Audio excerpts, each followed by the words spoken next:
ஆழ்வார் எம்பெருமானார் ஜீயர் திருவடிகளே சரணம். அம்மாள் ஆச்சாரியன் திருவடிகளே சரணம். ஸ்ரீமதே ராமானுஜாய நமஹ. ஸ்ரீமத் வரவர முனையே நமஹ. அன்னவயல் புதுவை ஆண்டாள் அரங்கற்கு பண்ணு திருப்பாவை பல்பதியம் இன்னிசையால் பாடி கொடுத்தாள் நற்பாமாலை பூமாலை சூடி கொடுத்தாளை சொல்லு.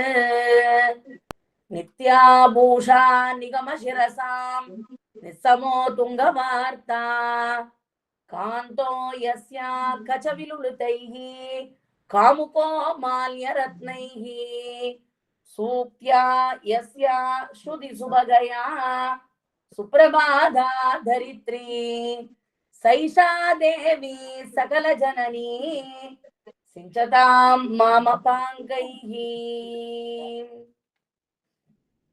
ஆண்டாள் திருவடிகளுக்கு பல்லாண்டு. சூடி கொடுத்தாளை சொல்லு அப்படின்னு உய்ய கொண்டார். ஆண்டாளை கொண்டாடுறார். சூடி கொடுத்த சுடற்கொடி அப்படின்னு. திருவரங்க தமுதனாரும் அரங்கர் மௌலி சூழ்கின்ற மாலையை சூடி கொடுத்தவள் தொல்லருளால் வாழ்கின்ற வள்ளல் அப்படின்னு எம்பெருமானாரை கொண்டாடும் போது சூடி கொடுத்த நாச்சியாரை பத்தி பாடுறார். அவள் சூடி குழைந்த அந்த மாலையை தான் எம்பெருமான் தன் தலைமையில வைத்து அத பெருமதிப்போடு அத கொண்டாடுறானாம். தன் கிரீடத்துல அணிஞ்சுண்டு சுவாமி தேசிகன் ஆண்டாளை பத்தி கோதாஸ்துதியில ஒரு ஸ்லோகம் சாதிக்கிறார். 18வது ஸ்லோகம். கோதையுடைய அந்த வஸ்திரத்தினாலையும் அவள் சூடி களைந்த மாலைகள்னாலையும் அரங்கன் எப்படி பெருமை உள்ளவனா ஆறான் அப்படிங்கறத சொல்றார். சூடாபதேன பரிகிருஹ்ய தவோத்தரீயம் மாலாம் அபித்வதளகைரதிவாஸ்ய தத்தாம் பிராயேண ரங்கபதிரேஷு பிபர்த்தி கோதே சௌபாக்ய சம்பத அபிஷேக மகாதிகாரம். இந்த ஸ்லோகத்தினால சுவாமி தேசிகன் என்ன சாதிக்கிறார்னா, திருவரங்கநாதன் ஆண்டாளுடைய அந்த மேலாடைய அவள் அணிந்த மேலாடைய ரொம்ப ஆதரத்தோட தன் திருமுடிக்கு பரியட்டமா சூட்டிக்கிறானாம். அது போல அவள் சூடி கலைந்த மாலைய, அதாவது பெரியாழ்வார் தொடுத்து வச்சிருக்கார். அது அரங்கனுக்கு தகுந்த அழகுடையவளா நான் இருக்கேனா, அவரோ குடல் அழகர், வாய் அழகர், கண்ணழகர், கொப்பூழில் எழு கமல பூவழகர் அப்படின்னு ஆண்டாள் நாச்சியாரும் பாடுறாளே. அந்த மாதிரி அழகுடையவர், அந்த அழகுக்கு ஏற்ற அழகுடையவளாக நான் இருக்கேனா அப்படின்னு மாலையை சூடிண்டு கண்ணாடி முன்பு நின்று அப்படி பாத்துக்கிறாளாம். அப்படி சூடி கொடுத்தாள். அந்த சூடி களைஞ்சு திருப்பி களைஞ்சு வச்சுட்டாளாம். அந்த மாலையை பெரியாழ்வார் எடுத்து சமர்ப்பிக்கிறார் வடபெருங்கோயிலுடையானுக்கு. அப்ப அதை ஏத்துக்கிறார் பெருமாள். அவள் சூடி களைந்த மாலைய அவ்வளவு பிரீத்தியா அதை ஏத்துக்கிறாராம். அதனால ஏற்கனவே நறுமணம் மிக்கது செண்பக மல்லியோடு செங்கழு நீர் இருவாட்சி என்பகர் பூவும் குழந்தேன்னு அழகா புஷ்ப தோட்டம் வச்சு பெருமாளுக்காகன்னு பூக்களை கொய்து அதை சாத்திர கைங்கரியம், மாலாக்காரர் கைங்கரியம் பண்ணிட்டு இருக்கார் பெரியாழ்வார். அந்த பெரியாழ்வார் நந்தவனத்து தோட்டத்துல உள்ள பூக்களே நறுமணம் மிக்கது. அத மேலும் நறுமணம் முட்டுற மாதிரி ஆண்டாள் அதை சூடிக்கிறா. அதை சூடிக்கிறதுனால இன்னும் அவளு அந்த பூக்களுக்கு நறுமணம். அதனால அப்படிப்பட்ட அந்த மாலைய பெருமாள் என்ன பண்றானா, அதை திருமுடியில சூடிக்கொள்றானா. அப்படி சூடிக்கொள்றதுனால அவன் மங்கள ஸ்வரூபனாக ஆகி பிறருக்கும் மங்களத்தை கொடுக்கிறான் அப்படிங்கிறார். பிராயேண ரங்க பதிரேஷு விபர்த்தி கோதே சௌபாகிய சம்பத் அபிஷேக மகாதிகாரம் அப்படின்னு அத ரொம்ப உயர்ந்த செல்வமா ஏத்துண்டு அத சூடிண்டு அவளுடைய உத்தரியத்தை அந்த திருமுடிக்கு பரியட்டமா சாத்திண்டு அவள் திருக்குடல் கற்றையில அணிந்த அந்த மாலையை தான் சூடிண்டு மங்களஸ்வரூபனாகிறான். அதனால அவள் சூடிக்கலைந்த மாலையின் பெருமை எவ்வளவு அப்படிங்கிறத இந்த ஸ்லோகத்தால காட்டுறார்.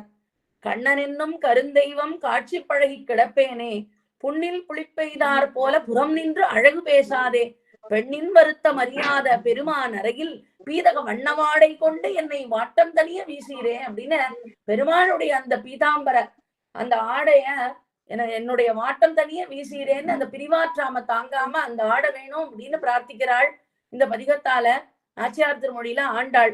ஆனா அரங்கனும் அவளுடைய அந்த உத்தரியத்தை மேலாடைய தான் மிக்க ஆதரத்துடன் சூடிக்கொள்கிறான். அப்படின்னா அந்த ஆண்டாள் நாச்சியாரோட பெருமை என்ன அப்படிங்கிறத சுவாமி தேசிகன் சாதிக்கிறார் இந்த ஸ்லோகத்தால.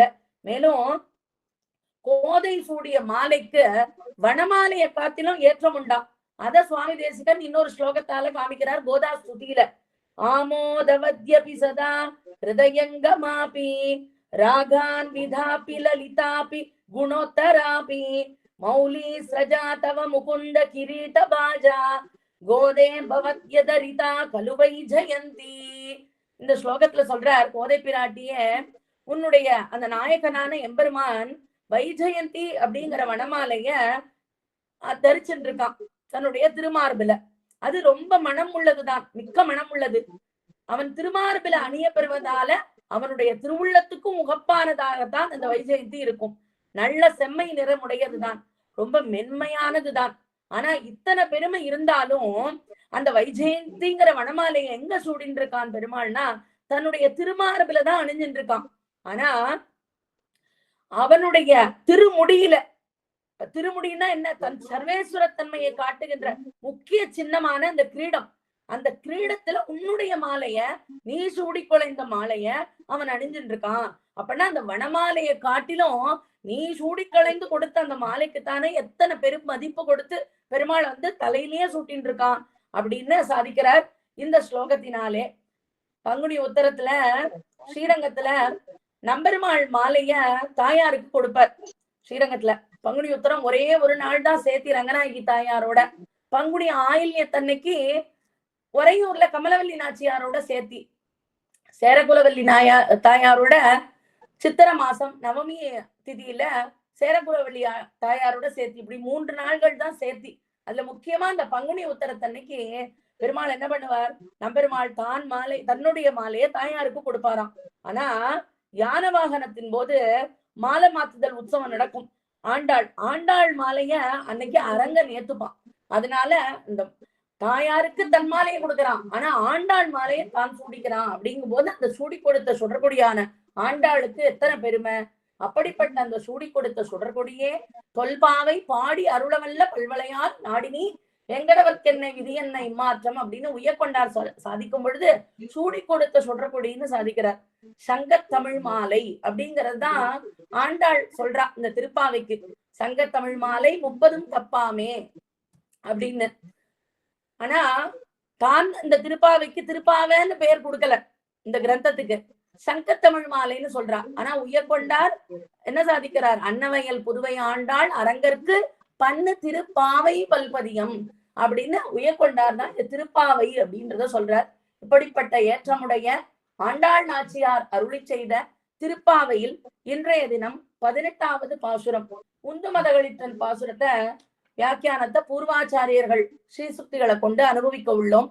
எந்தை ராமானுச முனி குழுவினருக்கு அடியனுடைய கிருத்தஞதைகளையும் பிரணாமங்களையும் தெரிவித்துக் கொண்டு அடியார்கள் எந்தை ராமானுச முனி குழாம் அடியார்களுக்கும் அடியனுடைய நமஸ்காரங்களை தெரிவித்துக் கொண்டு இந்த உந்துமதகளித்தன் ஓடாத தோல்வழி என்கிற 18வது பாசுரத்தை அனுபவிப்போம். உந்துமதகளித்தன் ஓடாத தோல்வழியன் நந்தகோபாலன் மருமகளே நப்பெண்ணாய் கந்தம் கமழும் குடலியே கடை திறவாய் வந்து எங்கும் கோழி அடைத்தனகான் மாதவி பந்தல் மேல் பல்கால் குயிலினங்கள் பூவினகான் பந்தார் விரலி உன் மைத்துணன் பேர் பாட செந்தாமரை கையால் சீரார் மலை ஒளிப்ப வந்து திறவாய் மகிழ்ந்தேலோர் எம்பாவாய். உந்து மதகளித்தன் அப்படிங்கிற அந்த 18வது பாசுரம் ரொம்ப முக்கியமான பாசுரம். எல்லா பாசுரமுமே இன்றியமையாத பாசுரம், அழகான பாசுரங்கள் தான். ஆனாலும் திருப்பாவை ஜீயர்னே கொண்டாடப்படுகிற எம்பெருமானார் உகந்து அவருக்கு அதனாலேயே திருப்பாவை ஜீயர் அப்படிங்கிற திருநாமமே ஏற்பட்டது இந்த பாசுரத்தினாலதான். அதனால ரொம்ப முக்கியமான அழகான பாசுரம் இது.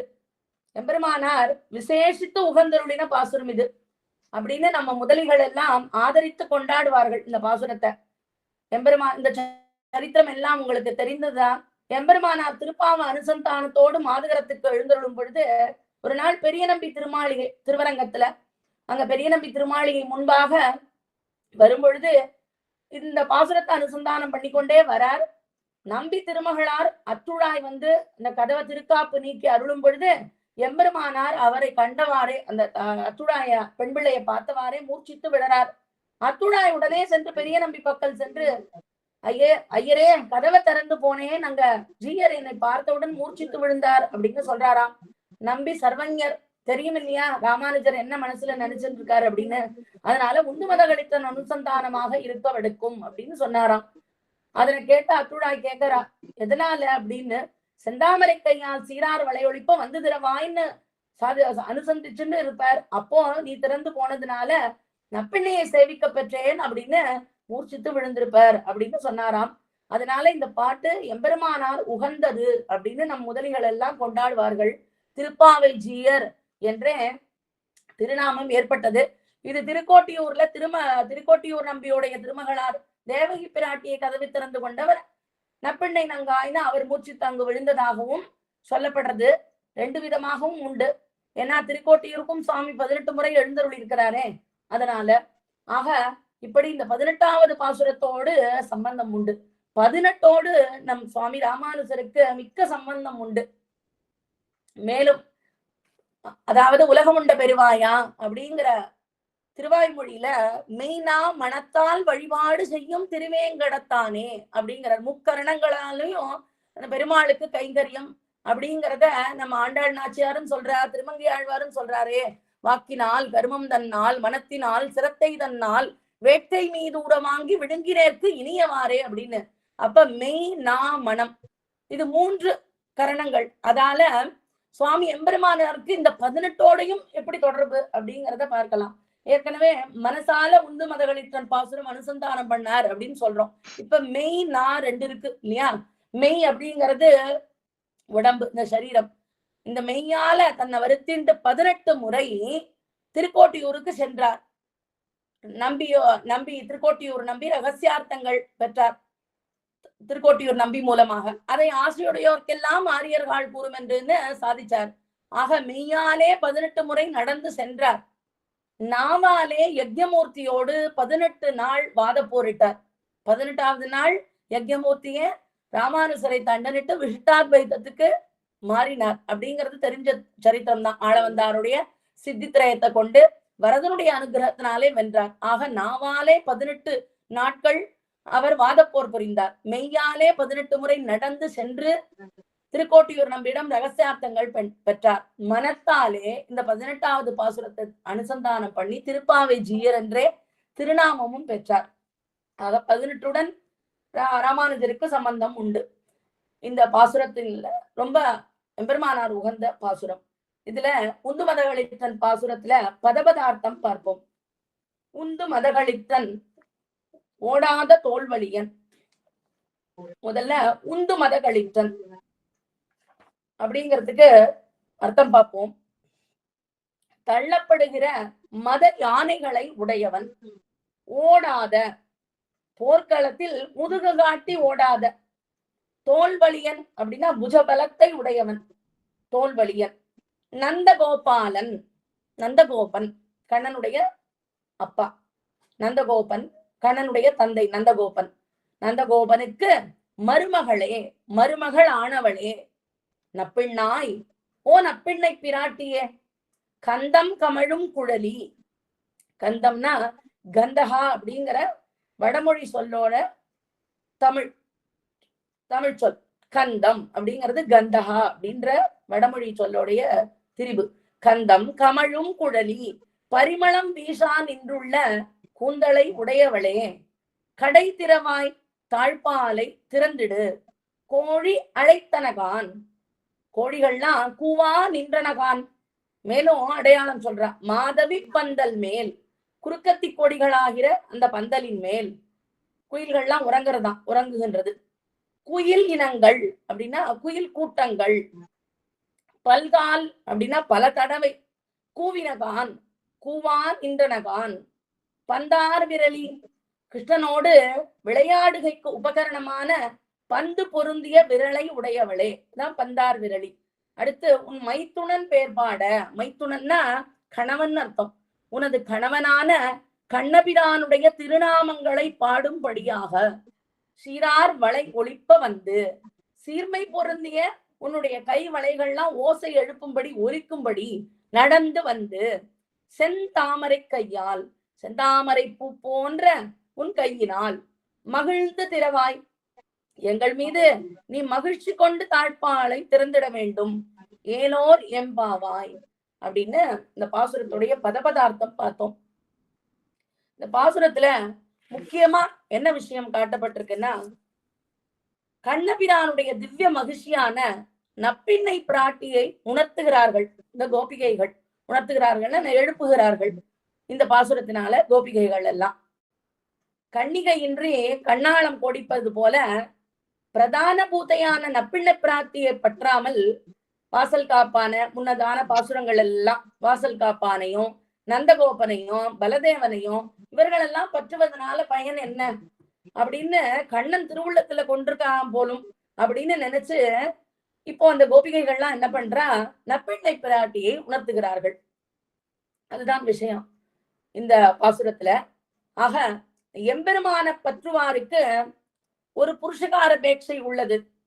ஏன்னா பிராட்டியை முன்னிட்டு கொண்டு பற்றணும். ஆனா இப்போ பிராட்டியை பற்றுகைக்கு ஒரு புருஷகார பேட்சை வேணுமா அப்படின்னு கேட்டா, புருஷகாரம் வேணுமானா புருஷகாரம் வேண்டாம், அவளே போதும், அவளுடைய கருணையே போதும். ஏன்னா நெருப்ப ஆத்துறதுக்கு நீர் வேணும், ஆனா நீரை ஆத்துகிறதுக்கு நீரே போதுமே. அது போல எம்பெருமான பற்றும் போது பிராட்டி முன்னதாக பற்ற வேண்டும், ஆனா பிராட்டியை பற்றும் பொழுது அவளுடைய கருணையே நமக்கு புருஷகாரமாக அமையும். அதனால இப்படி பிரமாணம் இருக்கு. பெருமாளை பற்றணும்னா அதுக்கு முன்னதாக பிராட்டியை பற்ற வேண்டும் அப்படின்னு தானே பிரமாணம் இருக்கு, சாஸ்திரம் இருக்கு. ஆனா ஏன் இவர்கள் நப்பிண்ணை பிராட்டியை பற்றுகிறார்கள் அப்படின்னு ஒரு கேள்வி. அதாவது பரதசையில் வைகுண்ட நாதன் இருக்கான் இல்லையா, அங்கே நாச்சிமார்கள் மூவர் இருப்பர், ஸ்ரீதேவி பூதேவி நீலாதேவி.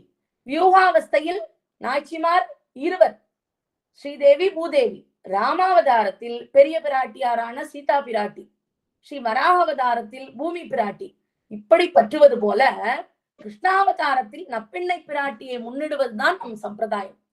பரதசையில 3 நாச்சிமார்கள், யூகாவஸ்தையில நாச்சிமார் 20, ராமாவதாரத்துல சீதா பிராட்டி, அது போல ஸ்ரீ வராகாவதாரத்துல பூமி பிராட்டியை முன்னிடுவது போல கிருஷ்ணாவதாரத்தில் நப்பிண்ணை பிராட்டியை முன்னிடுறதுதான் நம்மளுடைய சம்பிரதாயம். அதனால இந்த நப்பிண்ணை பிராட்டிய உணர்த்துகிறார்கள் கோபிகைகள்.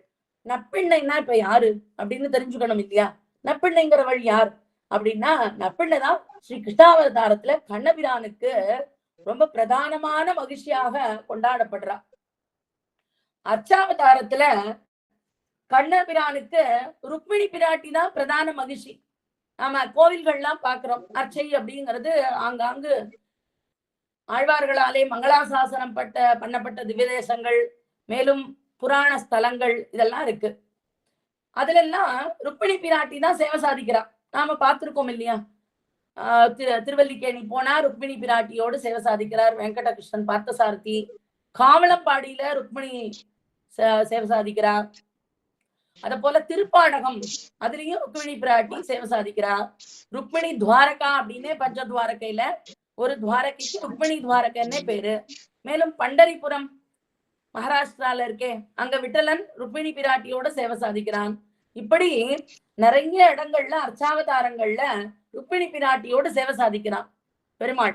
ஆனா இந்த நப்பிண்ணை பிராட்டிக்கு கோயில் உண்டோ அப்படின்னா, நப்பிண்ணை பிராட்டிக்கு கோயில் எதுவும் கிடையாது, அர்ச்சாவதாரத்துல கிடையாது. ஆனா பிரபந்தங்கள்ல பார்த்தோமானா 4000 திவ்ய பிரபந்தத்துல ருக்மிணிய பற்றின பேச்சு ஒரு 3-4 இடங்கள்ல தான் வரும். திருமாலிருஞ்சோல பதிகத்துல உருப்பிணி நங்கை தன்னை மீட்பான் அப்படின்னு பெரியாழ்வார் பாடுறார். உருப்பிணி நங்கைனா ருக்மிணி பிராட்டி. அத போல நம்மாழ்வாரும் பாடுறார் ருக்மிணி பிராட்டிய பத்தி உருப்பிணி நங்கைன்னு. இப்படி ஒரு 3-4 இடங்கள்லதான் ஆழ்வார்கள் இந்த ருக்மிணி பிராட்டிய எடுத்திருக்கா. ஆனா பல 100 இடங்கள்ல இந்த நப்பிண்ணை பிராட்டிய பத்தின பேச்சுதான் இருக்கு. ஆண்டாளே 3 பாசுரங்கள்ல தொடர்ந்து நப்பிண்ணை நங்காய் திருவே துயிலாய் நந்தகோபாலன் மருமகளே நப்பின்னாய் அப்படின்னு நப்பிண்ண பிராட்டிய 3 பாசுரங்கள்ல எடுக்கிறார். அது போல பின்னை மணாளனை பேரில் கிடந்தானை, பின்னை மணாளனை பேரில் பிறப்பிலியை, நெஞ்சில் கரை கொண்ட கஞ்சனை காய்ந்த நிமலன், நங்கள் பஞ்சி திருவடி பின்னை தன் காவலன், பின்னை தன் காதலன், பின்னை கொள் நிலமாமகள் கொள் திருமகள் கொள் பிறந்திட்டாள், நப்பின்னை காணில் சிரிக்கும் அப்படின்னு எத்தனை பாசுரங்கள் நப்பின்னைய பத்தி. பின்னை என்றும் நப்பின்னை என்றும், அதாவது பின்னை, பின்னைனா ஸ்ரீதேவிக்கு பூதேவிக்கு பின்னானவள், அதனால பின்னை, இல்லைன்னா நல்ல பின்னை அப்படின்னு அதையும் சேர்த்து நப்பின்னை அப்படின்னு சொல்றான். ஆச்சாரியர்கள் ஸ்ரீ சுக்திகள்லயும் இந்த நப்பின்னை பற்றிய பிரஸ்தாவங்கள்லாம் இருக்கு. கூரத்தாழ்வான் சுந்தரபாகுஸ்தவத்துல சாதிக்கிறார் இந்த நப்பிண்ணை பிராட்டிய பத்தி ஒரு ஸ்லோகத்துல. அதாவது எப்படி பெருமாள் வந்து ஒருத்தி மகனாய் பிறந்து ஓரிரவில் ஒருத்தி மகனாய் ஒளித்து வளர்றான். தேவகி பிராட்டிக்கு வசுதேவருக்கும் பிறந்தான், அப்போ அது சத்திரிய குலம். ஆனா ஆயனாய் வளர்ந்தான் யசோதைக்கும் நந்தகோபனுக்கும் அங்க ஆய்ப்பாடியில எப்படி ஒரு இடைப்பையனா வளர்றான். ஆக 2 குலத்துக்கும் தக்க இவன் 2 திருக்கல்யாணம் பண்ணிட்டானா. சத்திரிய குலத்துக்கு தக்க பீஷ்மக மகாராஜானுடைய பெண்ணான ருக்மிணிய மணந்து கொள்றானா. அது போல ஆயர் குலத்துக்கு சேர அந்த யசோதையின் சகோதரனான கும்பர் அப்படிங்கிற அவருடைய பெண்ணான இந்த நப்பிண்ணைய ஆயர் குலத்துக்கு சேர திருமணம் புரிகிறான். அதனால சொல்ற சுந்தரபாகுஸ்தவத்துல 107வது ஸ்லோகத்துல, ஹே சுந்தரை கதர ஜன்மனி கிருஷ்ணபாவே வே மாதரௌச்ச பிதரௌச்ச குலே அபித்வே, உனக்கு 2 மாதா 2 பிதா 2 குலம், அப்ப அதுக்கு தகுந்தாப்புல 2 குலத்துக்கும் தகுந்தாப்புல திருக்கல்யாணம் பண்ணிண்டாயோ அப்படின்னு ஏகக்ஷணா தனுகிரகீத பதப்பலம் தே நீலாகுலேன சதுருஷி கில ருக்மிணீச்ச அப்படிங்கிற. ஆக நீலாகுலேன அப்படின்னு நீளா அப்படின்னு சொல்றார். இந்த நப்பிண்ணைக்கு வடமொழி சொல் என்ன அப்படின்னா, நப்பிண்ணைன்னு தமிழ்ல சொல்றோம், அப்ப வடமொழியில இவளுடைய பெயர் என்னன்னா நீளா அப்படின்னு ஆச்சாரியர்கள் எடுக்கிறார்கள். ஏன்னா நீலாகுலேன சதுருஷி கிள ருக்மிணீச்ச அப்படின்னு ருக்மிணி எடுத்திருக்காரா. அப்போ நீலான்னு அந்த ஆயர் மடமகள் நப்பிண்ணைக்கு பதிலாக நப்பிண்ணைன்னு சொல்ல வேண்டிய இடத்துல நீலான்னு சொல்லியிருக்கிறார்கள். ஆக திருமழிசை பிரானும் திருச்சந்த விருத்தத்துல ஆயனாகி ஆயர் மங்கை வேயத்தோள் விரும்பினாய், நீ ஆயனா அங்க போய் வளர்ந்த, அதனால ஆயர் மங்கை வேயத்தோள் விரும்பினாயோ, அந்த நப்பிண்ண பிராட்டிய திருக்கல்யாணம் செய்துண்டாயோ அப்படின்னு திருச்சந்த விருத்தத்துல அனுபவிக்கிறார். கூரத்தாழ்வானுடைய வைகுண்ட ஸ்தவத்துல கூட ஒரு 5 ஸ்லோகங்களால காமிக்கிறார். இந்த ஸ்ரீதேவி, பூதேவி, நீலாதேவி அப்படின்ற 3 தேவிமார்களையும் ஒரு கிட்டத்தட்ட 5 ஸ்லோகங்களால சொல்றார்.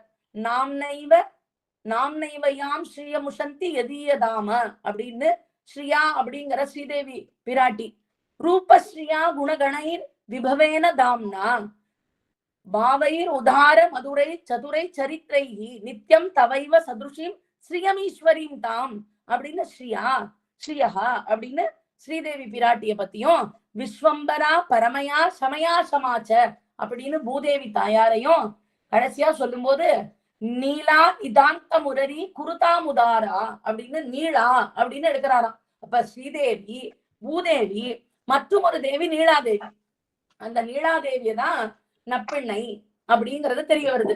ஏன்னா எது குலோத்பவனான அந்த கண்ணனுக்கு கோபால குலமே விசேஷித்து ரொம்ப ஆதரமா இருக்கிறபடினால அந்த குலத்திற்கு வாய்த்த திவ்ய மகிழ்ச்சியான நப்பிண்ணையே அவனுடைய பரம பிரீத்திக்கு இலக்கா இருக்கிறாருங்கிறதுனாலதான் ஆழ்வார்கள் இந்த பின்னையே அவர்களுடைய ஸ்ரீசுக்தியில நப்பிண்ணையே அடிக்கடி பேசுறாளாம். ஆனா ஸ்ரீ விஷ்ணு புராணம், ஸ்ரீமத் பாகவதம் அதுல எல்லாம் பார்த்தேன்னா இந்த நப்பிண்ணையை பற்றின பிரஸ்தாவமே கிடைக்காது. எங்க தேடினாலும் கண்ணனை பற்றி எத்தனையோ சம்ஸ்கிருத கவிகள்லாம் நிறைய கிருஷ்ண கர்ணாமிருதம் அப்படின்னு பல கவிகள் காவியங்கள்லாம் இருக்கு. ஆனாலும் அவர்களும் நப்பிண்ணையை பற்றி எங்கேயும் பேசி இருக்கல. ஆனா ஆழ்வார்கள் திவ்ய பிரபந்தங்கள் தான், மேலும் அதை சார்ந்து தோன்றிய தமிழ் நூல்கள்ல தான் பிராட்டியை பத்தின பிரஸ்தாவமே இருக்கு, அதாவது இந்த நப்பிண்ணையை பற்றி. அதனால இந்த பின்னை அப்படிங்கிறது பல இடங்கள்ல ஆழ்வார் ஸ்ரீ சுக்திகள்ல பாக்குறத நாம சேவிக்கும் பொழுது தெரியும், பின்னை என்றும் நப்பிண்ணை என்றும். அதனால இதுக்கு சேர வடமொழி சொல் தான் நீளாங்கிறத குரத்தாழ்வானுடைய ஸ்தவம் கொண்டு பார்த்தோம் சுந்தரபாகு உஸ்தவத்துல. மேலும் சுவாமி பராசர பட்டர் நீளா துங்க ஸ்தனகிரி தட்டி சுத்தம் உத்போத்திய கிருத்தம் அப்படின்னு பாடியிருக்காரா. மேலும் யாதவாபியுதய ஸ்லோகத்திலையும் நப்பிண்ணைய நீளான்னு தான் சுவாமி தேசிகனும் சொல்லியிருக்கார். இப்படி இவளுக்கு அந்த வடமொழி திருநாமங்கிறது நீளா அப்படிங்கிறது தெரிய வருது. மேலும் எதனால அந்த உறுதியாகிறது அப்படிங்கிறத பிபிஎஸ் சுவாமி பிரதிபாதி பயங்கரம் அண்ணா சுவாமி தன்னுடைய ராமானுஜன் பத்திரிகையெல்லாம் பல இடங்கள்ல காமிச்சிருக்கார். திவ்யார்த்த தீபிகையெல்லாம் திருப்பாவை வியாக்கியானத்திலையும். ஏன்னா உடனமர் காதல் மகளிர் திருமகள் மண்மகள் ஆயர் மடமகள் என்றிவர் மூவர் அப்படின்னு பரதசையில 3 திவ்ய மகிழ்ச்சிகள் இருக்கிறார்களா பெருமாளுக்கு. அதை தானே நம்ம ஆழ்வார் அருளி செயல்ல பாக்குறோம். உடனமர் காதல் மகளிர் திருமகள், திருமகள்னா ஸ்ரீதேவி, மண்மகள் அப்படின்னா பூமி தேவி, ஆயர் மடமகள் அப்படின்னா யாரு. அப்ப அந்த நீலாதேவி இருக்கிற இடத்துல தானே ஆயர் மடமகள் அப்படிங்கிற ஒரு அந்த நப்பிணையை பத்தி பாசுரம் பாடி இருக்கிறார்கள் ஆழ்வார்கள்லாம். அதனாலையும் மேலும் கூந்தல் மலர்மங்கைக்கும் மண்மடந்தைக்கும் குலவாயர் கொழுந்துக்கும் கேழ்வன் தன்னை அப்படின்றது பாசுரம், ஆழ்வார் பாசுரம். கூந்தல் மலர்மங்கை அப்படின்னா ஸ்ரீதேவி மலர்மங்கை, மண்மடந்தை அப்படின்னா பூமி தேவி, குலவாயர் கொழுந்து ஆயர் கொழுந்துக்கு அந்த ஆயர் குலத்துல பிறந்தவள் நப்பிண்ணை. ஆக அந்த நீளைய சொல்ல வேண்டிய இடங்கள்லாம் இந்த குலவாயர் கொழுந்து அப்படின்னு சொல்லியிருக்கிறபடினால அவள் நப்பிண்ணை அப்படிங்கிறவள் தான் நீலாதேவியுடைய அம்சமாக அவதரித்தவள் அப்படின்னு சொல்ல தட்டில்ல. இத சுவாமி சாதிச்சிருக்கார். ஆயர் மடமகள் என்றும் குலவாயர் கொழுந்துமே சொல்லியிருக்கார் நீலாதேவிய சொல்லும் இடங்கள்லாம். அதனால பிபிஎஸ் சுவாமி அதாவது பிரதிபாதி பயங்கரம் அண்ணா சுவாமி இந்த திவ்ய பிரபந்த திவ்யார்த்த தீபிகையில பஞ்சஸ்தவாதி ஸ்தோத்திரங்கள்லயும் வியாக்கியானத்துல சாதிச்சிருக்கார். ஆக இந்த நப்பிண்ணைய உணர்த்துகிறார்கள் இந்த பாசுரத்தினால. உண்டு மதகளித்தன் ஓடாத தோல்வழியன் இந்த பாசுரத்துல நப்பிண்ணைய பத்தின அந்த பிரஸ்தாவம் என்னங்கிறத பார்த்தோம். இப்போ உந்து மதகளித்தன் பாசுரம் வியாக்கியானத்தை அனுபவிப்போம். உந்து மதகளித்தன் ஓடாத தோல்வழியன். முதல்ல உந்து மதகளித்தன். உந்து மதகளித்தன்னா கண்ணபிரானையே ஒரு களிராக சொல்லலாம். நந்தகோபாலன் குமரன் அப்படின்னு சொல்லிப்பட்டிருக்கு. நந்தகோபருடைய சம்பந்தத்தை இட்டு சொல்றார்களாம். உந்து மதகளித்தன் ஓடாத தோல்வழியன் அப்படின்னு நந்தகோபன் குமரன் அப்படின்னு தானே சொல்றோம் கண்ணனை பெருமான. அத போலதான் நப்பிண்ணையும் நந்தகோபர் சம்பந்திட்டு இந்த பாசுரத்துல என்ன சொல்றார், நந்தகோபாலன் மருமகளே அப்படின்னு சொல்றார். உந்து மதகளித்தன் அப்படிங்கிறதுக்கு 2 வகையான அர்த்தம் உண்டு, 3 விதமாகவே அர்த்தம் உண்டு. உந்து மதகளித்தன்னா உந்து மதகளித்தன் அப்படிங்கிறது ஒரு அடைமொழி. என்ன பொருள் அதுக்கு அப்படின்னு அர்த்தம் பார்த்தேன்னா மதமுந்து கழித்தன் அப்படின்னு சொல்லலாம். மதமுந்து கழித்தன் என்று பொருள் பார்த்தா மத நீரை பெருக்குகின்ற யானையை உடையவன் அப்படிங்கிறது பொருள். ஏன்னா யானைக்கு மத நீர் பெருகும், அதனால அந்த மத நீரை பெருக்குகின்ற யானை உடையவன் என்று ஒரு பொருள். மத கழிற்றை உந்துமவன் அப்படின்னு இன்னொரு பொருள். அது தவிர மத யானையோடைய பொருது அதை விழத்தள்ளுமவன் அப்படின்னு ஒரு பொருள். மதமுந்து கழிவு போன்றவன் அப்படிங்கிறதும் ஒரு பொருள். ஆக மதமுந்து கழித்தன் அதாவது மத நீரை பெருக்குகின்ற யானையுடையவன், மதகளிற்றை உந்துபவன் அதாவது மத யானையோடைய பொருது அதை விழத்தள்ளுபவன். ஆக 2 அர்த்தம். 3வது மதமுந்து கழிவு போன்றவன் என்று 3வது அர்த்தம். மத நீரை பெருக்குகின்ற யானை உடையவன் என்று முதல் பொருள். இப்போ மதநீரை பெருக்குகின்ற யானைகள் உடையவன்னா ஆச்சரியமா இருக்கே. திருவாய்ப்பாடியில மாடுகளும் ஆடுகளும் இருக்கும், எருமைகள் கூட இருக்கும், ஆனா யானை எப்படி இருக்கும்? எதனால உந்து மதகளித்தன்னு நந்தகோபனை சொல்றார் அப்படின்னு பார்த்தா சொல்றான் ஆண்டாள் அப்படின்னா, திருவாய்ப்பாடியில மாடுகளும் ஆடுகளும் எருமைகள் இருக்கும், ஆனா யானையும் இருக்குமா. ஏன்னா நந்தகோபாலன் யானை கட்டி வாழ்ந்ததாக சொல்லப்படல எங்கேயுமே. ஆனா மத்தக்களித்து வசுதேவர் தம்முடை சித்தம் பிரியாத தேவகி தன் வயிற்றில் அத்தத்தின் 10ஆம் நாள் வந்து தோன்றிய அச்சுதன் முத்தமிருந்தவா காணீரேன்னு பெரியாழ்வார் பாசுரம் பாடுறார். மத்தக்களித்து வசுதேவர் தம்முடை அப்படின்னு. மேலும் ஆண்டாள் வாரணம் 1000 சூழ வலம் செய்து நாரணன் நம்பி நடக்கின்றான் அப்படின்னு கண்ணனை சொல்லும் பொழுது வாரணம் 1000 சூழ நடக்கின்றான்னு சொல்றார். ஆக வசுதேவர்கிட்ட இருந்தது, ஆனா நந்தகோபர்கிட்ட எப்படி இருந்தது அப்படின்னா அதுக்கு சொல்றா, வசுதேவரும் நந்தகோபரும் ஒருமிடராய் இருக்கையாலே தோழர்கள் ஆனதாலே அவரிடத்துள்ளவை இவரிடத்தும் இவரிடத்து உள்ளவை அவரிடத்தும் இருக்க தடையில்லை. அதனால யானைகளும் நந்தகோபன், அதாவது நந்தகோபன்ட்ட இருந்துதான். அதனாலதான் வாரணமாயிரம் சூழ வலம் செய்துன்னு ஆண்டாள் பாடினா. ஆக வாரணங்கள் இருந்தது. மேலும் எம்பெருமானே நந்தகோபனுக்கு பிள்ளை யாரு அப்படின்னா கண்ணன் தான்.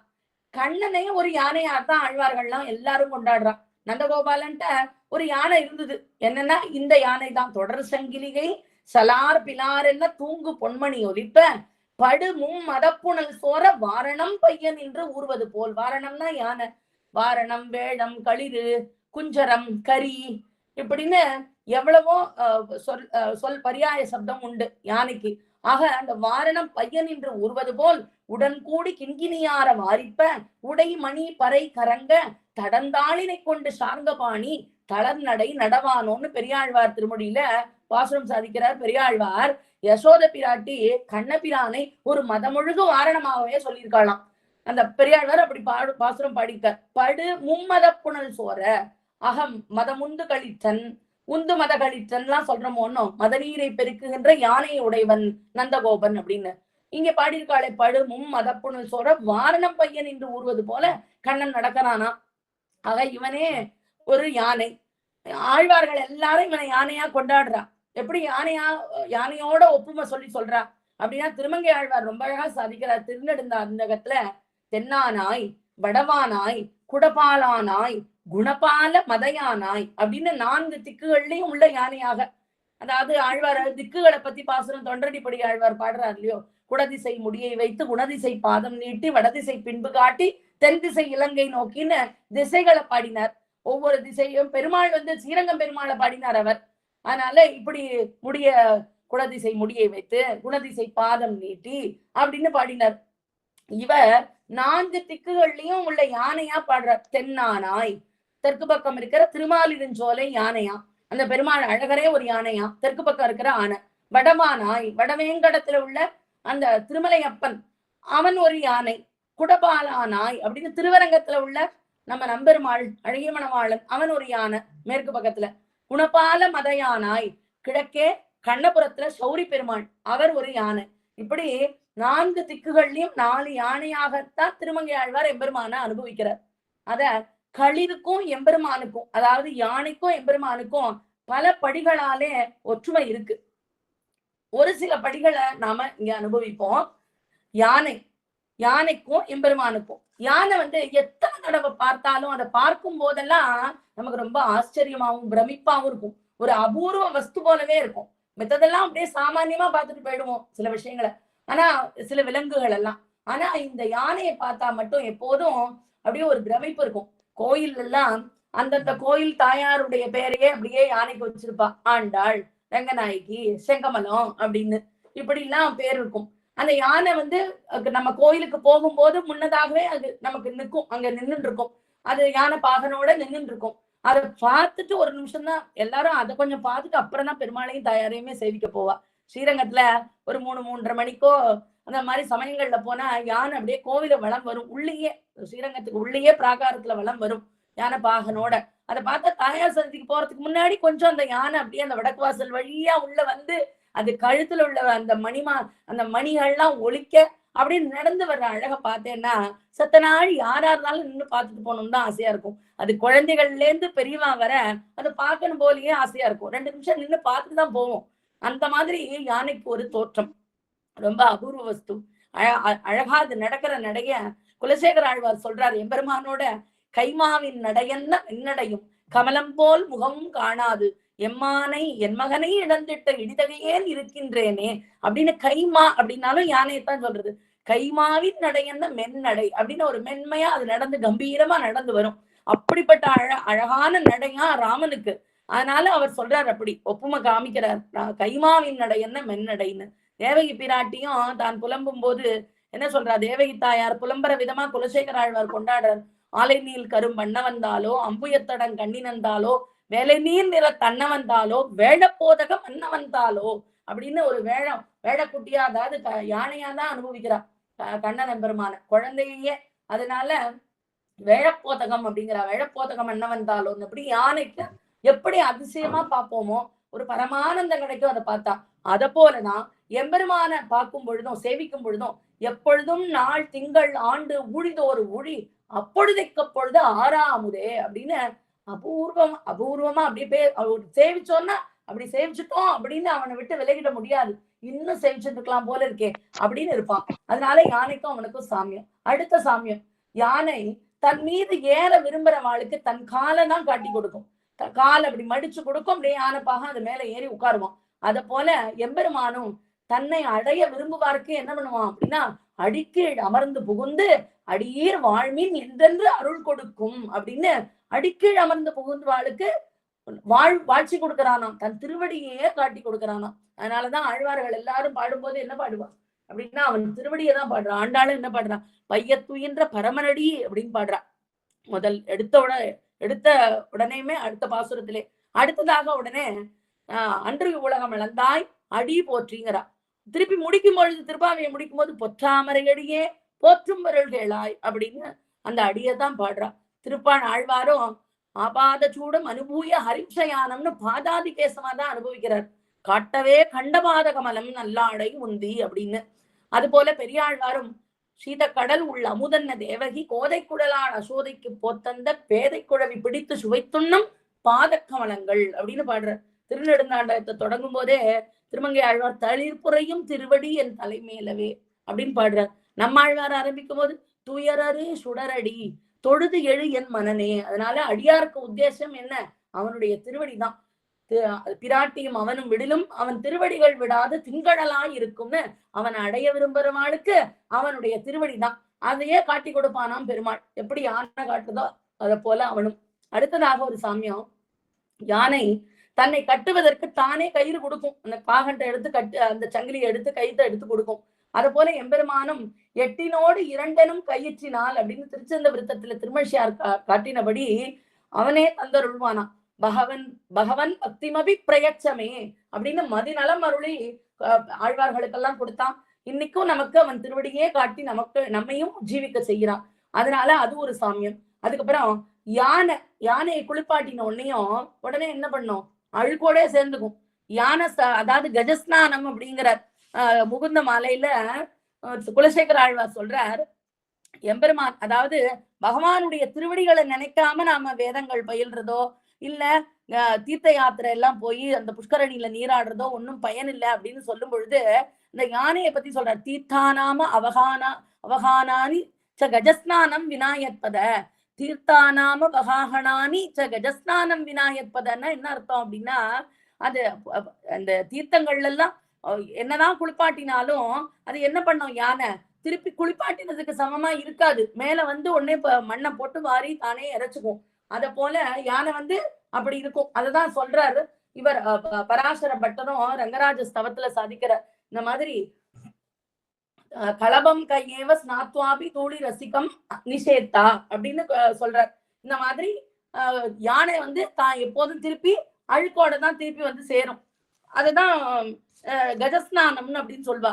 ஸ்வம் சம்ஸ்கிருத திராவிட வேத சூக்தைஹி பாந்தம் மதுக்தைர் மலினீ கரோதி ஸ்ரீரங்க கம்ர கலபம் கயேவ ஸ்நாத்வாபி தூளி ரசிகம் நிஷேத்தா அப்படின்னு யானை குளிச்ச உடனேயுமே திருப்பி அழுக்க சேர்த்துக்கிற மாதிரி பெருமாள் என்ன பண்றானோ அடுத்த க்ஷணத்தோட அது அழுக்கோட சேரும்.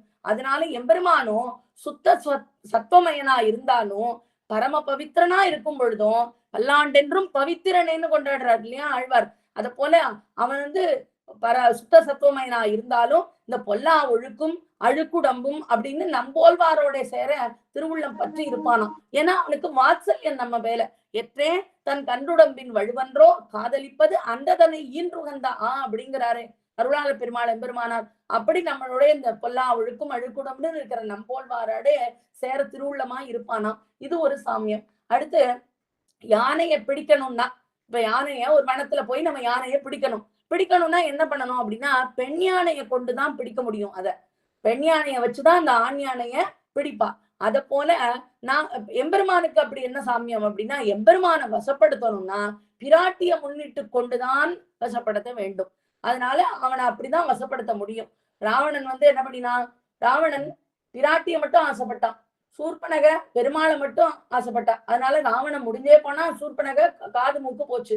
ஆனா விபீஷணன் பிராட்டிய முன்னிட்டு கொண்டு பிராட்டியும் பெருமாளையும் சேர்ந்து சரணாகதி பண்ணினதுனால, ஏன்னா விபீஷணனுக்கு முன்னதாகவே தாயாருடைய அனுகிரகம் கிடைச்சுடுச்சு. அதனால எம்பெருமான பற்றின போது அவனுக்கு வாழ்ச்சி பெற்றானவன். அதனால எம்பெருமானை வசப்படுத்தணும்னா பிராட்டிய முன்னிட்டு கொண்டுதான் வசப்படுத்த வேண்டும். அடுத்து ஒரு 6வது சாமியம் ஒற்றுமை. யானை பாகனுடைய அனுமதி இல்லாம அவன்கிட்ட அந்த யானை கிட்ட வர்றவர்கள் எல்லாம் தள்ளி விட்டுரும். அது போல எம்பெருமானும் வேதம் வல்லார்களை கொண்டு இன்னொரு பெருமான் திருப்பாதம் பணிந்து அப்படின்னு சொல்றபடி வைதிகோத்தமர்களை முன்னிட்டு வராதவாழ அணுகாதவாற அவன் விலக்கி விடுவானாம். அது ஒரு சாமியம். அடுத்து யானையின் பாஷை யானைப்பாகனுக்கு தான் தெரியும். யானைப்பாகன் பேசிட்டு இருப்பான் யானையோட, அதுக்கு எல்லாம் புரியும் யானைப்பாகன் பேசுறது. அது போல எம்பெருமானுடைய பாஷை திருக்கச்சி நம்பி போல்வாருக்கே தெரியும். திருக்கச்சி நம்பிகள் பற்றி சொல்லும் பொழுது, ஸ்ரீமத் காஞ்சிமுனின் வந்தே கமலாபதி நந்தனம் வரதாங்கிரி சதாசங்க ரசாயன பராயணம் அப்படின்னு தேவராஜ அட்டகம் அருளி செய்தவர். இந்த திருக்கச்சி நம்பிகள் ஆலவட்ட கைங்கரியம் பண்ண வரதனுக்கு அவர் நேரே பெருமாள்கிட்ட பேசுவராம். அச்சா சமாதியை கொலைச்சு கொண்டு எம்பெருமான் அவரோட வார்த்தை ஆடுவர். அருளாளருடன் மொழி சொல் அதிசயத்தோன் வாழியே, 6 மொழி பூதூரார்க்கு அளித்தபிரான் வாழியே அப்படின்னு திருக்கச்சி நம்பிகளுடைய பெருமாள் பேசுவன். அதனால திருக்கச்சி நம்பி போல்வாருக்கே தெரியும். அதனால யானை பாஷை யானைப்பாகனுக்கு புரிகிற மாதிரி திருக்கச்சி நம்பி போன்ற அடியாருக்குத்தான் யானையின் பாஷை புரியும். அது போல அடுத்த சாமியம் 8வது சாமியம் யானையுடைய நிற்றல், இருத்தல், கிடத்தல், திரிதல், இந்த தொழில்கள் எல்லாம் பாகனிட்ட வழக்கா இருக்கும். பாகன் என்ன சொல்றானோ அதைத்தான் பண்ணும். மண்டிடுனா மண்டிடும், நின்னுன்னா நிற்கும், நடன்னா நடக்கும், சாப்பிடுனா சாப்பிடும். அத போல சொன்ன வண்ணம் அப்படியே பரதந்திரன்னு சொல்லுவா இல்லையா, அத போல பாகனிட்ட வழக்கா இருக்கும். எம்பெருமான் எப்படி இருப்பான்னா அவனும் அடியார்கள் இட்ட வழக்காதான் இருப்பானா. அது எப்படி அப்படின்னா திருமழிசை ஆழ்வார் வைபவத்துல பாக்குறோமே, கடிகண்ணன் போகின்னான் காமரு பூங்கச்சி மணிவண்ணா நீ கிடக்க வேண்டாம், துணிவுடைய சென்னா புலவனும் போகின்றேன், நீயும் உன் பைனாக பாய் சூட்டிக்கொள் அப்படிங்கும் போதும், பைனாக பாய் விரித்துக்கொள் அப்படின்னு சொல்ல போதும் என்ன பண்றார் பெருமாள், உடனே அவன் சொன்னதை கேட்கிறார். அதனாலயே பேரு என்ன எடுத்தவருக்கு ஏதோக்தகாரி. பாண்டவனுக்கு தூதனா சென்னபடினால அந்த சௌலபியத்தை இன்னும் நிலைநாட்டின்னு நிக்கிறான் பெருமாள் பாண்டவ தூதனாக.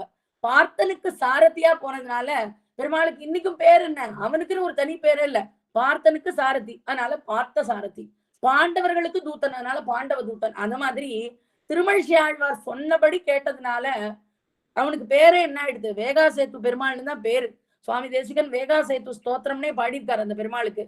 ஆனா அவருக்கு இப்ப போனா என்ன சொல்லுவா பேரு, ஏதோக்தகாரி, சொன்ன வண்ணம் செய்த பெருமாள் அப்படின்பா. யார் சொன்ன வண்ணம் செஞ்சார், இந்த திருமழிசை ஆழ்வாருக்கு சொன்ன வண்ணம் செய்தாராம். அத போல அடியார்கள் எப்படி நினைக்கிறார்களோ அப்படி இருப்பான் நம் பெருமாள். அதனால அவன் அன்புக்கு கட்டுப்பட்டவனா இருப்பான். யானை எப்படி அந்த பாகனுக்கு கட்டுப்பட்டு அவன் சொன்னதை செய்யுமோ அத போல எம்பெருமானும் இருப்பான். அது ஒரு சாமியம். அடுத்து மேலும் கிடந்தவாறு எழுந்திருந்து பேசுன்னு திருமழிசை ஆழ்வார் சொன்ன உடனேயும் சார்கபாணி இன்னைக்கும் உத்தான சாயியா இருக்கானே, அதனால அதுதான் சாட்சி. திருமழிசை ஆழ்வார் சொன்னபடிக்கு செஞ்சார். அத போல சர்வாத்மனா விதேயனாய் இருப்பான் திருமழிசை ஆழ்வார் போல்வாருக்கு. இப்படி ஒரு சாமியம். யானை சாப்பிடும் பொழுது, அது உண்ணும் பொழுது நிறைய இறைக்கும், அரிசியெல்லாம் இறைக்கும். அது பல கோடி 100,000 எறும்புகளுக்கு உணவாக போகும். அது இறைச்சதையே சாப்பிட்டு இந்த எறும்புகள்லாம் ஜீவிச்சிடும். அது போல எம்பெருமான் அமுது செய்து கைவாங்கின பிரசாதம், அதனால பல கோடி பக்த வர்க்கங்கள், எவ்வளவு அன்னதானம், எத்தனை பெருமாளுக்கு பிரசாதம் பண்ணி எல்லா இடங்கள்லயும் கொடுக்கறான். அப்படி அந்த பல கோடி பக்த வர்க்கங்கள்லாம் உஜ்ஜீவிக்கலாம்படி இருக்கும். யானை மிக நீண்ட கையை உடையது, பெரிய கை அதுக்கு, தும்பிக்கைன்னு சொல்றோமே அதான் கை, நீண்ட கை. அது போல எம்பெருமானும் அலம்புரிந்த நெடுந்தடக்கையன் அப்படின்னு, சுந்தர பாகுன்னு அழகான தோள்களை உடையவன், அலம்புரிந்த நெடுந்தடக்கையன் அப்படின்னு. ஆக அது ஒரு சாமியம். அடுத்தது யானை தான் இறந்த பின்பும் உதவும். இறந்து போனா கூட அந்த தந்தங்கள் அதை கொண்டு அதுக்கு இறந்த பின் கூட அது உதவும். அது போல எம்பெருமானும் தீர்த்தம் பிரசாதித்து தன்னடி சோதிக்கு எழுந்தொழின பின்பும் இங்க அவதரிக்கிறான். பாடுற அதிமானுஷ ஸ்தவத்துல சுந்தர, அதாவது குரத்தாழ்வார், அதிமானுஷ சீலவிருத்த வேஷைகி அதிவிருத்தாமர விக்ரம பிரதாபைகி அதிலங்கித சர்வலோக சாமியம் வரையே வைஷ்ணவம் வைபவாவதாரம் அப்படின்னு பெருமாள் விபவாதாரம் எடுக்கிறான், இங்க எழுந்தருள்றான். அதுக்கப்புறம் அவன் தன்னடி சோதிக்கு தீர்த்தம் பிரசாத் தன்னடி சோதிக்கு எழுந்தருள்றான். எழுந்தருளின பின்பும் என்ன பண்றான், நம்மெல்லாம் நம் போல்வார்களுக்கெல்லாம் இதிகாசங்கள் புராணங்கள் ராமாயணம்னு இருக்கு. ராமர் வாழ்ந்த காலத்துல நாம இல்ல, ஆனா ஸ்ரீமத் ராமாயணம் இருக்கே நமக்கு. அத போல விஷ்ணு புராணம் இருக்கு, அது போல ஸ்ரீமத் பாகவதம் இருக்கு. இதெல்லாம் மகரிஷிகள்லாம் நமக்கு கொடுத்திருக்கா இல்லையா? ஆக அவன் தன்னடிக்கு சோதிக்கு எழுந்தருளின பின்பும் இதிகாச புராணங்கள் அருளி செயல்கள் மூலமாக தனது சரித்தைகள் எல்லாம் உணர்த்தி நமக்கு உதவுகின்றான், யானையை போல. அது போல யானைக்கு ஒரு கைதான் இருக்கும். எம்பெருமானும் வேண்டிற்றெல்லாம் தரும் கோதில் வள்ளல் அவன். அதனால அவனுக்கு கொடுக்கும் கை மட்டும்தான், கொள்ளும் கை கிடையவே கிடையாது. ஆனா ஒரே ஒரு இடத்துல போறான், கொள்வன்னான் மாவலி மூபடி தாவென்று அப்படின்னு போனான் இல்லையா? ஆனா அதுவும் சுவார்த்தமாக இல்லையே, அந்த இந்திரனுக்காகத்தானே. அதனால அப்படி பார்த்தாலும் அவனுக்கு கொடுக்கும் கைதான் எப்பொழுதும். அதனால பாகனுக்கு ஜீவனங்கள் சம்பாதித்த தரும் யானை, இது ஒரு சாமியம் பார்க்கலாம், ஜீவனம். ஏன்னா பாகன் யானை பாகனுக்கு இந்த யானையை கொண்டே ஜீவனம் கிடைச்சிடும். அத போல எம்பெருமானும் தன்னை ஆராதிக்கிற அந்த அர்ச்சக பரிச்சாரகர்களுக்கும் காலட்சேப பரர்களுக்கும் ஜீவனங்களை அளித்தருவான். இப்படி யானைக்கும் எம்பெருமானுக்கும் நிறைய சாமியம் உண்டு பல படிகளால. இப்படி பார்த்தால் யானையாகிற கண்ணபிரானை உடையவன் நந்தகோபன் அப்படின்னு சொல்லலாம். மதகளிற்றை உண்டுமவன் மதமுந்து களிது போன்றவன் அப்படிங்கிற ஒரு 2 அர்த்தமும் பார்க்கலாம். அத போல இங்க பெருமாள் ஓடாத தோல்வழியன்னு அடுத்த அடைமொழி கொடுத்திருக்காரு. அந்த ஓடாத தோல்வழியன் அப்படிங்கிற உந்து மதகளிற்றன் பார்த்தோம். இப்ப ஓடாத தோல்வழியன் அப்படிங்கிறதுக்கு அர்த்தம் பார்ப்போம். போர்க்களத்துல பகைவரை கண்டு அஞ்சி ஓடாத மிடுக்கணும். அதனால அப்படிப்பட்ட புஜபலம் உடையவன் ஓடாத தோல்வழியன் அப்படின்னு. ஏன்னா அதனாலதான் கஞ்சன் நேர்ல தீங்கு செய்யாமல் பூதனை அனுப்புறான், சகடாசுரன் அனுப்புறான், இப்படி நிறைய அசுரர்கள் எல்லாம் அனுப்புறான். அந்த கஞ்சன் திருமாளிகைக்கு அந்த கஞ்சனுடைய மாளிகை அந்த கஞ்சனுடைய மாளிகையின் கீழே பிள்ளைகளை வளர்க்கிறானே நந்தகோபன், அப்ப எவ்வளவு வலிமை இருந்திருக்கும் அவனுக்கு அப்படின்னு சொல்றாரு. ஓடாத தோல்வழியன் நித்திய சம்சாரியாய் இருப்பவன் தனது அநீதிகளை நினைத்து அஞ்சினால் எம்பெருமானுடைய குணங்களை அனுசரிக்கிறது போல கண்ணபிரான் செய்யும் தீமைகளை நினைச்சா இந்த ஆட்சிகள்லாம் என்ன பண்ணுவாளாம், நந்தகோபருடைய தோல்வழிவை நினைச்சு அச்சம் கெடுவார்களாம். அப்படி ஓடாத தோல்வழியன் இவன் பெருமெடுக்கை பெற்றுள்ளவராம். ஆனாலும் பரம சுலபராய் இருக்கும் தன்மையை தெரிவிக்கிறார். அதனால நந்தகோபாலன் அப்படின்னு சொல்றான். ஓடாத தோல்வழியனாக இருந்தாலும் பரம சுலபனாம், அதனால நந்தகோபாலன் அப்படின்னு. இப்போ அடுத்ததாக நந்தகோபாலன் மருமகளே நப்பின் நாய் அப்படின்னு கூப்பிடுறா. வெளியில உள்ள ஆட்சிகள்லாம் கூப்பிடுறாளாம் நப்பிண்ணை அப்படிங்கிறது. பிராட்டின்னு ஏற்கனவே பார்த்தோம். அவள் யார் அப்படின்னா கும்பர் என்பாருடைய மகள். யசோதைக்கு ஒரு சகோதரன் கும்பன். அந்த கும்பன் மகளே அப்படின்னு கூப்பிடார்கள். இந்த கும்பன் 7 எருதுகளை வளர்த்தானாம். அந்த 7 எருதுகளை அடக்கி இந்த நப்பினையே கல்யாணம் பண்ணிட்டான். ஆனா நந்தகோபாலன் மருமகளே அப்படின்னு சொல்றா. அப்ப அந்த மருமகளே அப்படின்னு சொன்ன உடனேயும் மருமகள், அதாவது கண்ணபிரான் அவதரித்த பிறகு நந்தகோபாலுக்கு மருமகள் ஆகாதவள் யார் அப்படின்னு அந்த நப்பிண்ணை நினைக்கிறாளாம். நப்பிண்ணை என்ன நினைக்கிறா அப்படின்னா, கண்ணனுக்கு முன்னாடி சரி, கண்ணன் பிறந்த பிறகு எல்லாருமே நந்தகோபருக்கு மருமகள் தான், அதனால நம்மள அழைக்கல அப்படின்னு நினைச்சாலாம். இந்த நப்பிண்ணை அப்படிங்கும் போது மருமகள்னு ஏன் சொல்றா? நப்பிண்ணை நந்தகோபாலன் மருமகளே நப்பிண்ணாய் அப்படின்னு கூப்பிடுறா இல்லையா? ஏன் நந்தகோபாலன் மருமகளே அப்படின்னு சொல்லும் பொழுது நந்தகோபாலன் குமரன் அப்படின்னு சொன்ன மாதிரி இங்கேயும் நந்தகோபாலனுடைய சம்பந்தத்தை இட்டு சொல்றானாம். கும்பர் திருமகளாரே அப்படின்னு அழைக்கலாமோன்னும். அப்படி அழைக்காம நந்தகோபாலன் மருமகளே அப்படின்னு ஏன் அழைத்தார்கள்னா, பெண்டிற்கு பிறந்தகத்து சம்பந்தத்தோட காட்டிலும் புக்ககத்து சம்பந்தம் தான் பரம உத்தேசமா இருக்குமா. அதனாலதான் அசோக வனத்துல பிராட்டி திருவடிக்கு, அதாவது அனுமனுக்கு தன்னை யார் அப்படிங்கிறத அறிமுகப்படுத்துறா. அப்ப சொல்றா ஸ்னுஷா தசரத சியாகம் அப்படின்னு. நான் ஸ்னுஷான்னா மாட்டுப்பெண். நான் யாருக்கு மாட்டுப்பெண்? தசரத சக்கரவர்த்திக்கு நான் மாட்டுப்பெண். ஸ்னுஷா தசரத சியாகம் நாளாம். தசரத மகாராஜருக்கு நான் நாட்டுப்பெண் அப்படிங்கறதான் முதல்ல சொல்லிக்கிறா. ஆனா அதுக்கப்புறம் துகிதா ஜனகசியாகம் வைதேகசிய மகாத்மனா அப்படின்னு ஜனக சக்கரவர்த்திக்கு நான் திருமகள் அப்படின்னு சொல்றானோ. அதை அடிவற்றித்தான் நந்தகோபாலன் மருமகளே அப்படின்னு அழைத்தார்களாம். உடனே இவ நந்தகோபாலனுக்கு எல்லாரும் மருமகள் தான் அப்படின்ன உடனேயும் பேசாம படுத்துட்டு இருந்தாலும் அவ உடனே சொல்றா, மருமகளே நப்பின்னாய் அப்படின்னு கூப்பிடுறானோ. நப்பின்னாய் அப்படின்னு கூப்பிட்ட உடனே தான் அவர்கள் கூப்பிட்ட உடனே தான் சரி நம்மளதான் கூப்பிடுறா அப்படின்னாலாம். முதல்ல படுத்துட்டு இருக்கா. ஏன்னா மருமகள்னா எல்லாரும் நந்தகோபனுக்கு மருமகள் தான். இந்த இடத்துல ஆறாயிரப்படி அருளி செயல்ல ஒரு காட்டப்பட்டுள்ள ஒரு விஷயம் நாயனார் சாதிக்கிறார். ஆறாயிரப்படி அருளி செயல்ல திருவாய்ப்பாடியில கிருஷ்ணன் பிறந்ததற்கு பின்பு கம்பும் கற்றையும் ஒழிந்தார் இந்த பிராப்தி இல்லாதார் உண்டோ, பஞ்சலட்சம் குடிப்பெண்களும் சாதாரணம் என்றோ, நமக்கு விசேஷமன் அப்படின்னு பேசாதே கிடந்தாளாம் இந்த நப்பிண்ணை. இதுக்கு என்ன அர்த்தம்? கம்பும் கற்றையும் ஒழிந்தார் இந்த பிராப்தி இல்லாதார் உண்டோ அப்படின்னா அதுக்கு என்ன அர்த்தம்னா, கம்புன்னா கொம்பு, வளைந்து நிற்க ஒண்ணாத தடி. ஒரு நாம துணி உணர்த்துறதுக்கெல்லாம் வஸ்திரம் உணர்த்துறதுக்கெல்லாம் ஒரு குச்சி வச்சுட்டு இருப்போம், மேல உணர்த்துறதுக்கு மடியா உணர்த்துறதுக்கெல்லாம். அப்போ அந்த கம்பு அது வளையாது, அப்படியே ஸ்ட்ரைட்டா இருக்கும். அதுதான் வளைய ஒண்ணாத தடி, வளைந்து நிற்க ஒண்ணாதபடி இருக்கிற தடி, அதான் கம்பு, அதான் கொம்பு. அடுத்தது கற்றை அப்படின்னா கதிர் தொகுதி, மயிர் தொகுதி. அதாவது கதிர் தொகுதி மயிர் தொகுதின்னு ஏன் சொல்றோம் அப்படின்னா அது வளைந்து நிற்கக்கூடிய பொருள், அதனால அது கற்றை. ஆக இந்த இரண்டாலும் யார சூச்சிப்பித்திருக்கா அப்படின்னா, கம்பு அப்படின்னா கொம்பு, அதாவது தடி. மேலும் கற்றை அப்படின்னா வளையக்கூடிய பொருளான அந்த மயிர் தொகுதி கதிர் தொகுதி இதெல்லாம். ஆக இதனால கம்பு என்று சொன்னால் முரட்டு ஆண்களும், கற்றை என்பதனால் கிழ நாரிகளும் சொல்லப்படுறார்கள். இந்த முரட்டு ஆண்கள் மார்பு நெறித்திருக்க கடவராய் வளைந்தே நிற்க மாட்டார்கள், அதனால அவர்களை கம்பு. அதாவது வயசான பெண்கள் முளைவறிந்த கிழ நாரிகள் இந்த யவ்வன பருவத்துக்கு உரிய நெருப்பு இல்லாமல் கூணிகளா வளைஞ்சு நிற்பார்களாம், அதனால அவர்கள் கற்றை அப்படின்னு கூறுதல் பொருந்தும். அப்படின்னு கம்பும் கற்றையும் ஒழிந்தார் இந்த பிராப்தி இல்லாதார் உண்டோ, 5 லட்சம் குடிப்பெண்களுக்கும் இது சாதாரணம் தான். நாம என்ன இப்ப தனியா நம்மளை எங்க சொல்றா, நந்தகோபாலன் மருமகளேன்னு இது எல்லாருக்கும் தான் உண்டு அப்படின்னு பேசாமே கிடந்தாளாம். அப்போ நந்தகோபாலன் மருமகளேன்னு கூப்பிடவன் தான் இது நம்ம நோக்கிதான் கூப்பிடுறா அப்படின்னு நினைச்சாளாம் நப்பெண்ணை. ஆனாலும் பேசாமல் கிடந்தாளாம். நந்தகோபாலனுக்கு மருமக்கள் பலர் கிடப்பினும் அவர்களை கொண்டு எமக்கு பணி கிடையாது, உந்தன் காலில் விழுமவர்கள் நாங்கள் அப்படின்னு தோற்ற இந்த கோபிகைகள்லாம் நப்பின்னாய்னு கூப்பிடுறான்.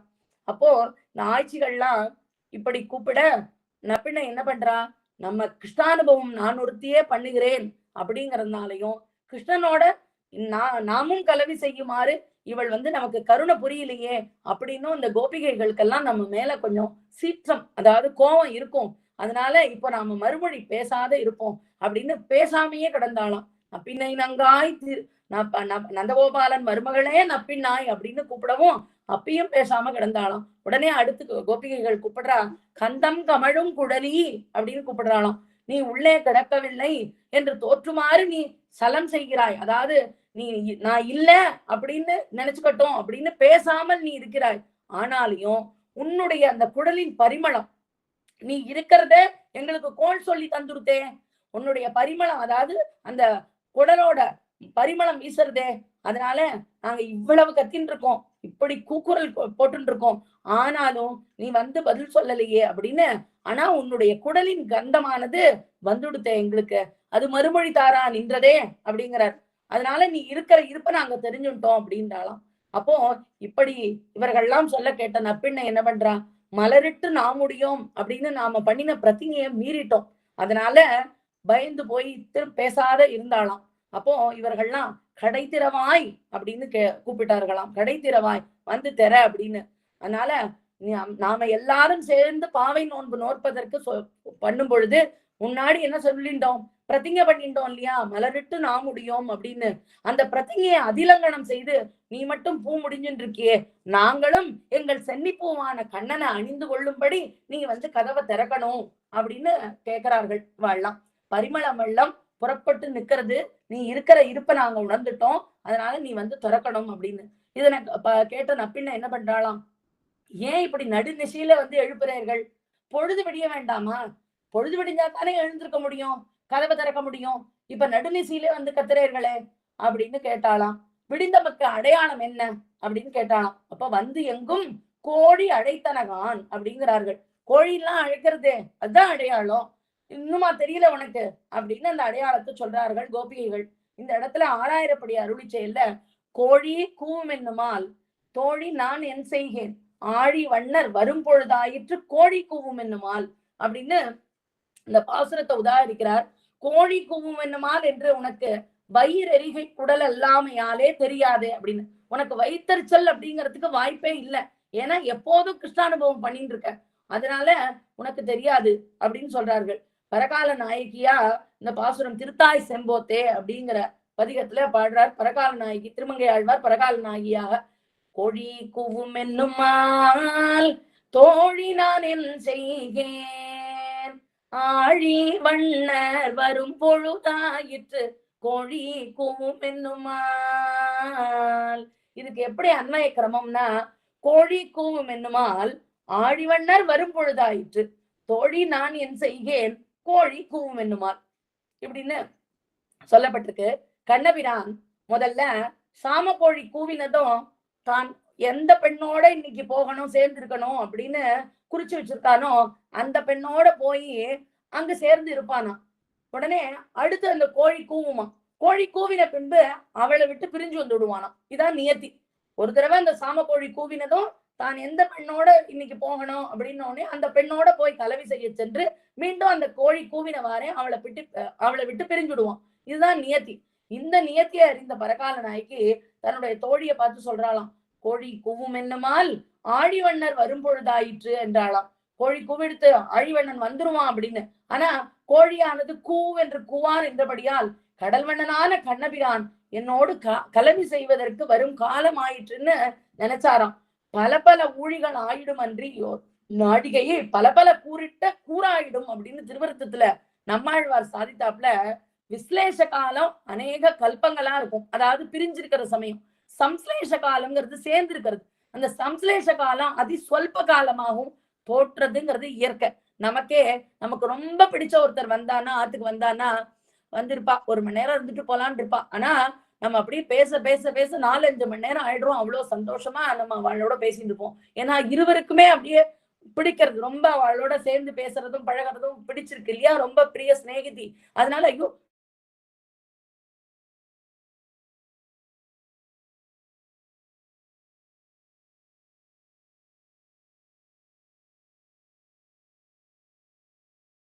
வருத்தப்படுறாளாம். அப்படி இந்த நியத்தியின்படி கண்ணபிரான் நடந்து கொள்வான். இப்படிதான் ஒரு நொடி பொழுதும் இப்படி பிரிஞ்சு போயிடுவான் மற்றவர்கள்ட்ட.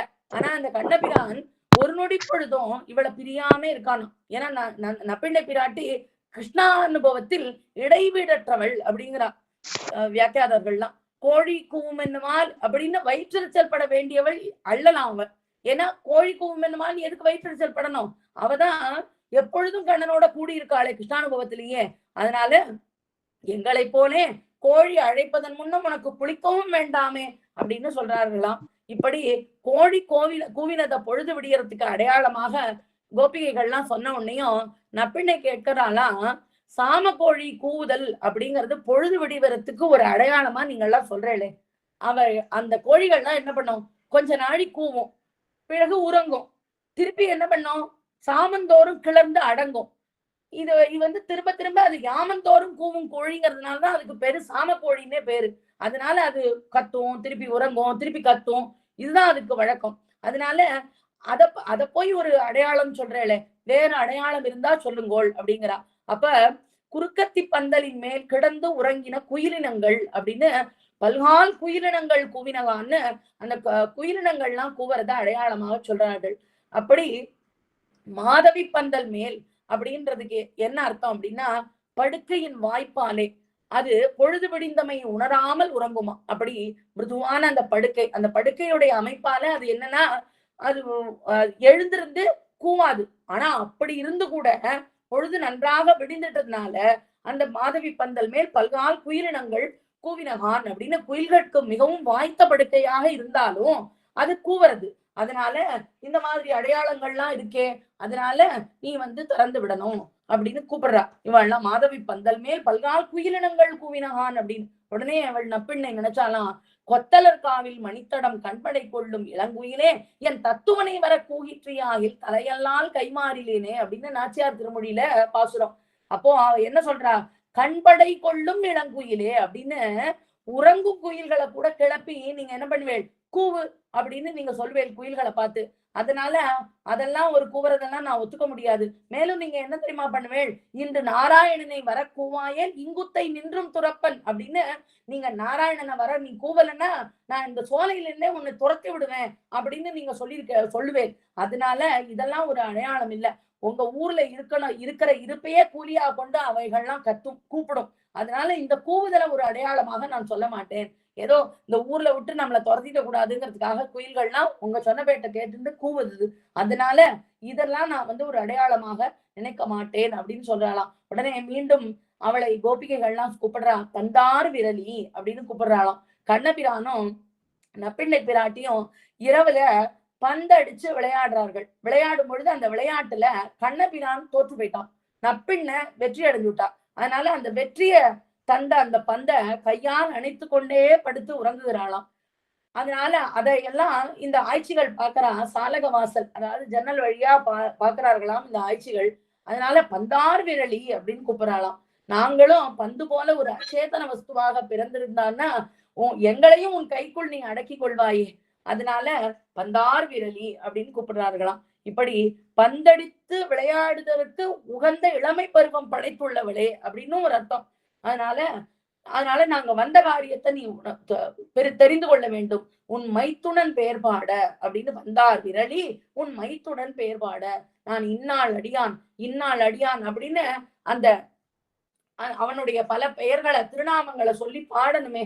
அத பாடுறதுக்கு நீ கதவை திறக்கணும், வந்து திறவாய் அப்படிங்கிறார். இப்படி இவர்கள் சொல்ல நப்பிண்ண என்ன பண்றா, இதுக்கு மேல திறந்து விடாம இருக்க முடியாது அப்படிங்கறதுனால யந்திரத்தினால கதவை திறந்து கொள்ளலாம்படி நான் வச்சிருக்கேன் அப்படின்னு சொல்றா. அதாவது ஒரு யந்திரத்தை கொண்டு நீங்க கதவை திறந்து கொள்ளலாம்படி நான் பண்ணி வச்சிருக்கேன், உபாயமாக திறந்து கொண்டு புகுருங்கள் அப்படின்னு சொல்றாளாம். அப்போ ஆட்சிகள் சொல்றாளாம், நாங்கள் சொப்பிரயத்தினால் பெரும் பேரு நினைக்கல, நாங்கள் சொப்பிரயத்தினால் பேரு பெற நினைக்கல, உன்னாலே பேரு பெற விரும்புகிறோம், நாங்கள்லாம் உன் கை பார்த்திருக்கிறோம் நாங்கள். அதனால நாங்க யந்திரத்தால கொண்டெல்லாம் திறந்து வரமாட்டோம், நாங்களே திறந்து கொண்டு வரமாட்டோம். உந்தன் கையில் வளைகள் நன்கு ஒலிக்கும்படி அந்த ஒலிய கேட்டு எங்கள் நெஞ்சு குளிரும்படி நீயே எழுந்து வந்து திறந்து விடு அப்படின்னு சொல்றார்கள் இந்த கடை 2 வரிகளால. அதனால நீயே திறந்து விடு அப்படின்னு சொல்றார்கள். செந்தாமரை கையால் சீரார் மலையொழிப்ப வந்து திறவாய் என்று சொல்றார்கள். இப்பொழுது செந்தாமரை கை, அதுக்கு அர்த்தம் பார்க்கலாம். இயற்கையாய் உள்ள செம்மைக்கு மேல் ஒரு தாமரைனாலே ஒரு ரொம்ப மிருதுவானது. அதனாலதான் தாமரையே ஒப்புமை சொல்லி ஆழ்வார்கள்லாம் எம்பெருமான பாடும் பொழுது பாடுவா. அதனால தாமரையோட ஒத்த கண்கள், தாமரையோட ஒத்த கைகள் அப்படின்னு. அதனால தாமரைங்கிறது ஒரு இயற்கையாவே ஒரு செம்மை இருக்கும். அந்த செம்மைக்கு மேல பந்து பிடித்ததுனால மிக்க செம்மையுடைய கையா எடுத்தான். பந்தார் விரலி அப்படின்னு செந்தாமரை கையால் அப்படின்ற போது அந்த செம்மையுடைய கையா இருக்கும். அதனால தாயார் எப்படிப்பட்டவள் அப்படிங்கிறத பராசர பட்டர் இதுல ஸ்ரீகுண ரத்ன கோஷத்துல சாதிக்கிறார். பாதாருந்துதமேவ பங்கஜரஜேட்டி பிருஷாலோகிதைஹி அங்கம்லா நிரதாம்ப சாகச விதௌ லீலாரவிந்த கிரஹ டோலாதே வனமாலயா ஹரிபுஜே ஹாகட்ட சப்தாஸ்பதம் கேன ஸ்ரீரதி கோமலா தனுரியம் வாசாம் விமர்தக்ஷமா அப்படிங்கிறது பட்டர் ஸ்ரீ சுக்தி. இதுக்கு அர்த்தம் என்னன்னா, எம்பெருமானுடைய திருவடி எப்படி சொல்லுவோம்னா, கூசி பிடிக்கும் மெல்லடி, வடிவினை இல்லா மலர்மகள் மத்தை திருமகள் பிடிக்கும் மெல்லடியை கொடுவினையேனும் பிடிக்க நீ ஒரு நாள் கூவுதல் வருதல் செய்யாயே அப்படின்னு ஆழ்வார் பாசுரம். ஆக கூசி பிடிக்கும் மெல்லடியாம் மிருதுவானது பெருமாளோடது, அப்படிப்பட்ட மெல்லடி. ஆனா தாயாரை பத்தி சொல்லும் பொழுது இந்த ஸ்லோகத்தினாலே சொல்றார், தாமரையிலிருந்து தானே தோன்றினா அதாவது தாயார். பங்கைய பூவில் பிறந்த பாவை நல்லாள் வாழிய பங்குடியில் உத்தரநாள் பாருதித்தாள் வாழியன்னு வாழி திருநாமம் பார்க்கிறோம். மலர்பாவை அப்படின்னு சொல்றோம். தாமரை மகரந்த, அந்த தாமரையில தான் அவ அவதரிக்கிறா. அந்த தாமரையின் மகரந்த தூள்கள் தாயார் காலை உறுத்திடுமோ அப்படின்னு கவலைப்படுறாராம் பராசர பட்டர். சேட்டி பிருஷா லோகிதைஹி அப்படின்னு இந்த சேட்டி பெண்கள்லாம் தாயாருக்கு அலங்காரம் பண்றா. அந்த அலங்காரம் பண்ணும் பொழுது எந்த அவயவத்துக்கு எந்த அணிகலனை இதை சாத்தலாமா அதை சாத்தலாமா, காதுக்கு இது சாத்தலாமா அப்படின்னு அவளுடைய அவயவங்கள் எல்லாம் அப்படியே உத்து உத்து பாக்குறாளாம் சேட்டி பெண்கள்லாம். பார்க்கும்போது அந்த உத்து பாக்குறதுனால அவள்லாம் அந்த கண்ணு அவ உத்து பாக்குறதுனால உன்னுடைய திருவேணி நோவுபடுமோ அப்படின்னு கலங்குறார் பட்டர். அத போல நீ லீலாரவிந்தம் அப்படின்னு ஒரு தாமரைய கையில பிடிச்சுட்டு இருக்கா இல்லையா, அத பிடிக்கிறதுனால உன் கை நோவுபடுமோ அப்படின்னு நினைக்கிறார் பட்டர். அது போல கேனஸ்ரீரதி கோமலா தனுரியம் வாசாம் விமர்தக்ஷமா அப்படின்னு டோலாத்தே வனமாலையா ஹரிபுஜே ஹாகட்ட சப்தாஸ்பதம் கேனஸ்ரீரதி கோமலா தனுரியம் வாசாம் விமர்தக்ஷமா அப்படின்னு பெருமாளுடைய திருமார்புல தானே இருப்பா எப்பொழுதும் தாயார். அகலகில்லேன் இறையுமென்னு அலர்மேல் மங்கை உரை மார்பான்னு ஆழ்வார் பாசுரம். நித்யான பாயினீம் அப்படிங்கிறார் ராமானுஜர் கத்தியத்திரயத்துல ஆரம்பிக்கும் பொழுதே. நித்யான பாயினீம் அப்படின்னு எப்பொழுதும் அகலாம இருக்காள் தாயார் அப்படின்றத.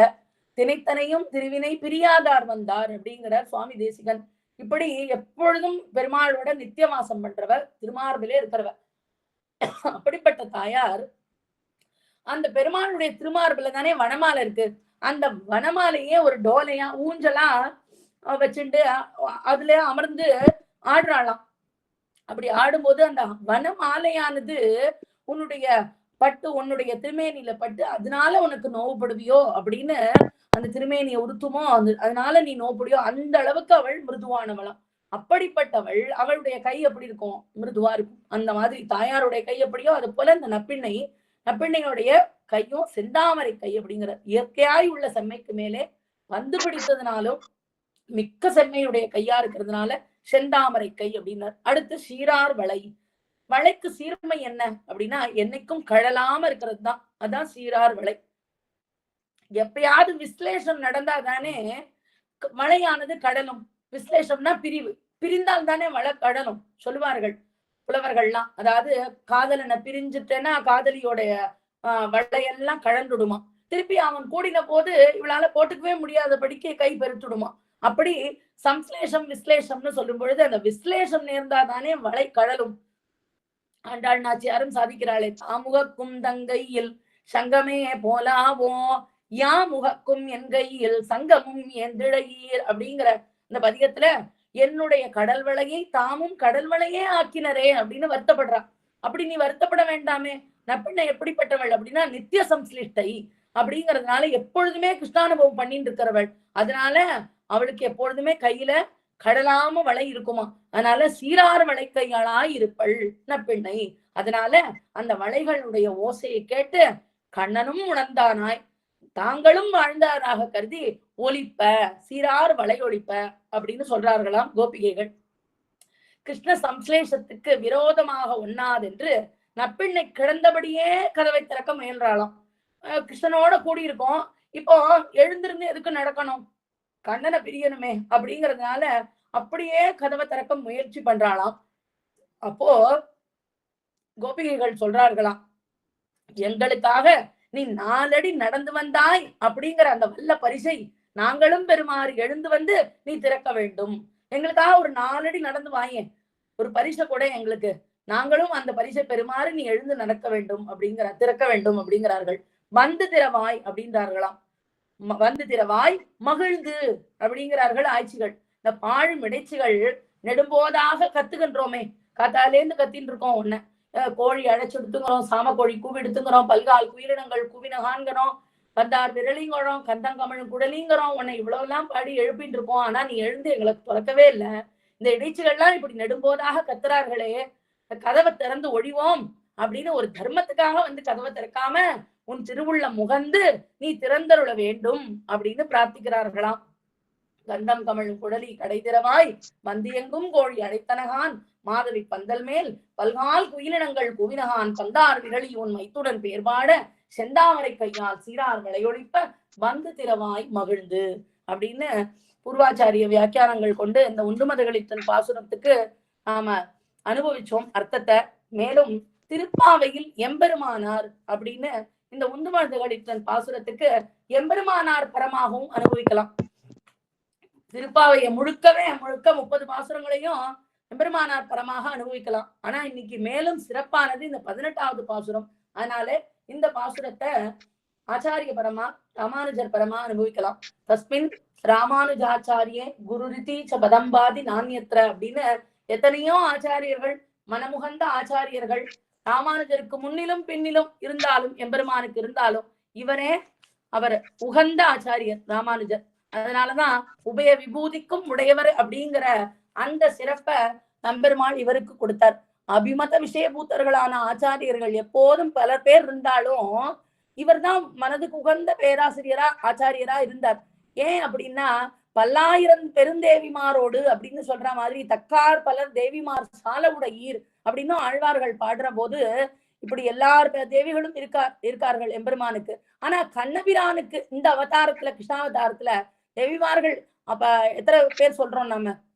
அதனால 16,000 ஆயிரவர் தேவிமார் பார்த்திருப்ப மதுவாயில் கொண்டார் போல் மாதவன் தன் வாய முதுவன்னு 16,000 தேவிமார்கள் இருக்கா. ருக்மிணி இருக்கா, எல்லாரும் இருக்கா இந்த கிருஷ்ணாவதாரத்துல. ஜாம்பவதி இருக்கா, இப்படி சத்யபாம இருக்கா. இவ்வளவு பேர் இருந்தாலும் இந்த நப்பிண்ண பிராட்டி தான் பிரதான மகிழ்ச்சி தலைத்தேவி அப்படின்னு கொண்டாடுறார்கள் நம்மளுடைய ஆச்சாரியர்கள்லாம். தக்கார் பலர் தேவிமார் சால உடையீர் என்றும் பல்லாயிரம் பெருந்தேவிமாரோடு என்றும் சொல்லுகிறபடியே கண்ணபிரானுக்கு அவதாரத்தை பல தேவிமார்கள் இருக்கா. ஆனா இந்த நப்பிண்ணை தானே கொண்டாடி இருக்கார்கள் ஆழ்வார்கள்.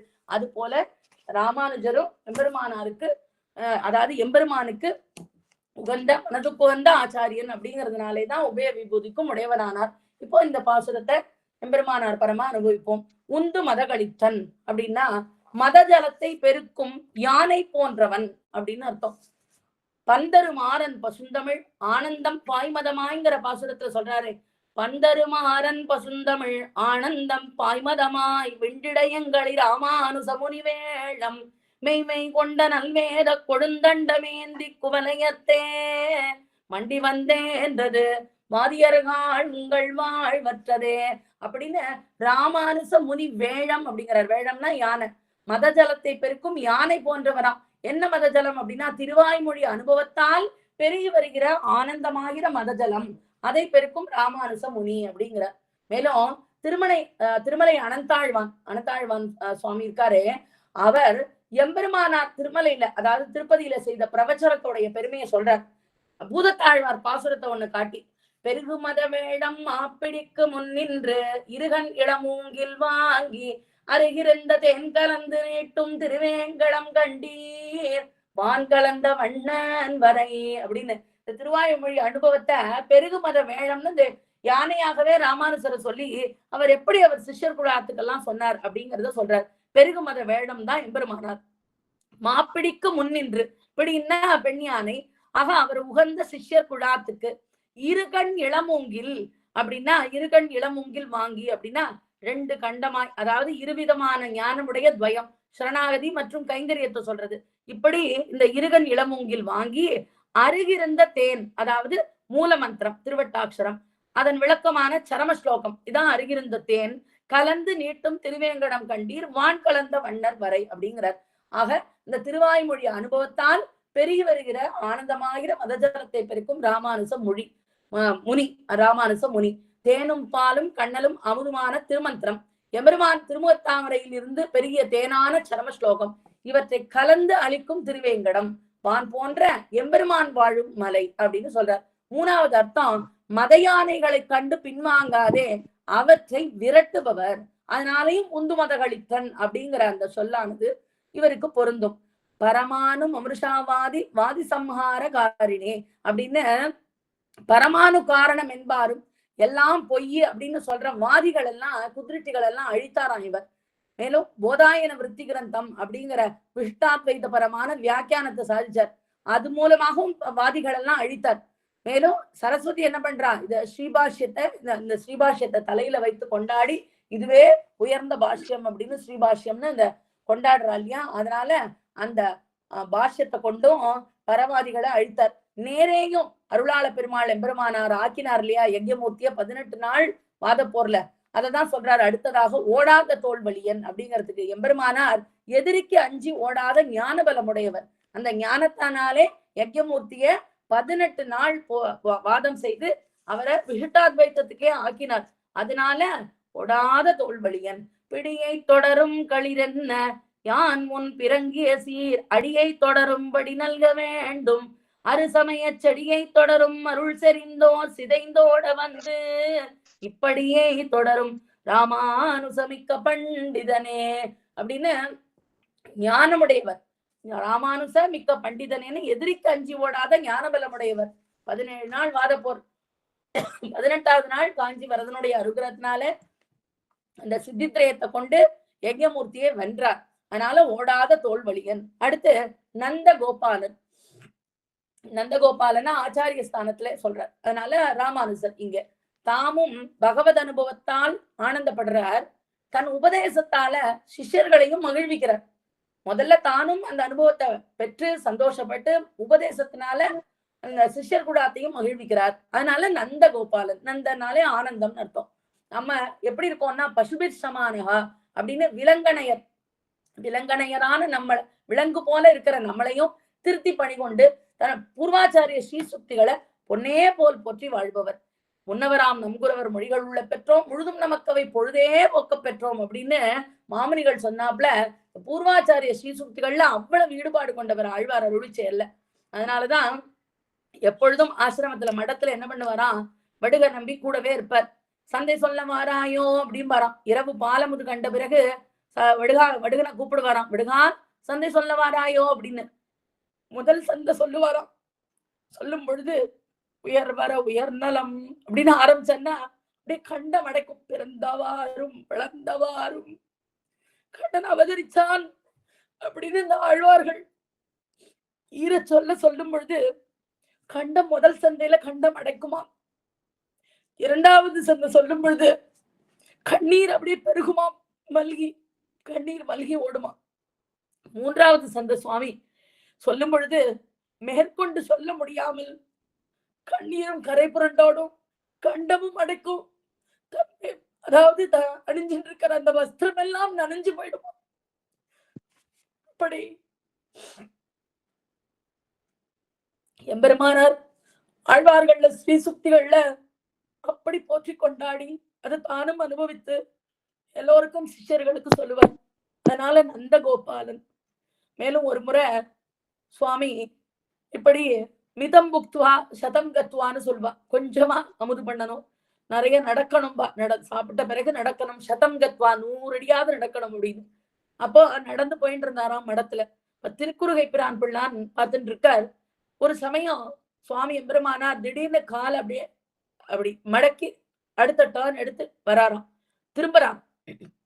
உடனே திருக்குறுகை பிரான் பிள்ளான் அதை பார்த்துட்டு மடித்தேன் மனை வாழ்க்கையுள் நிற்பதோர் மாயையை அப்படிங்கிற பாசுரத்தோட அனுசந்தானமோ அப்படின்னு கேட்டாராம்.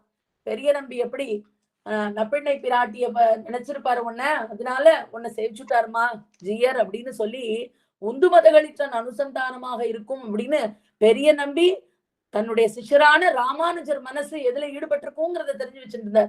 அத போல இங்க சிஷ்யரான திருக்குறுகை பிள்ளான் ராமானுஜர் என்ன நினைச்சார், இந்த மடித்தேன் மனை வாழ்க்கையுள் நிற்பதோர் மாயையேங்கிற பாசுரத்தை மனசுல அனுசந்தானம் பண்ணிப்பார். அதனால மடிச்சு ஒரு திரும்பி சென்றாராம். சதம் கத்வா அப்படின்னு 100 அடி நடக்கிறதுக்கு முன்னாடி திரும்பினாராம்.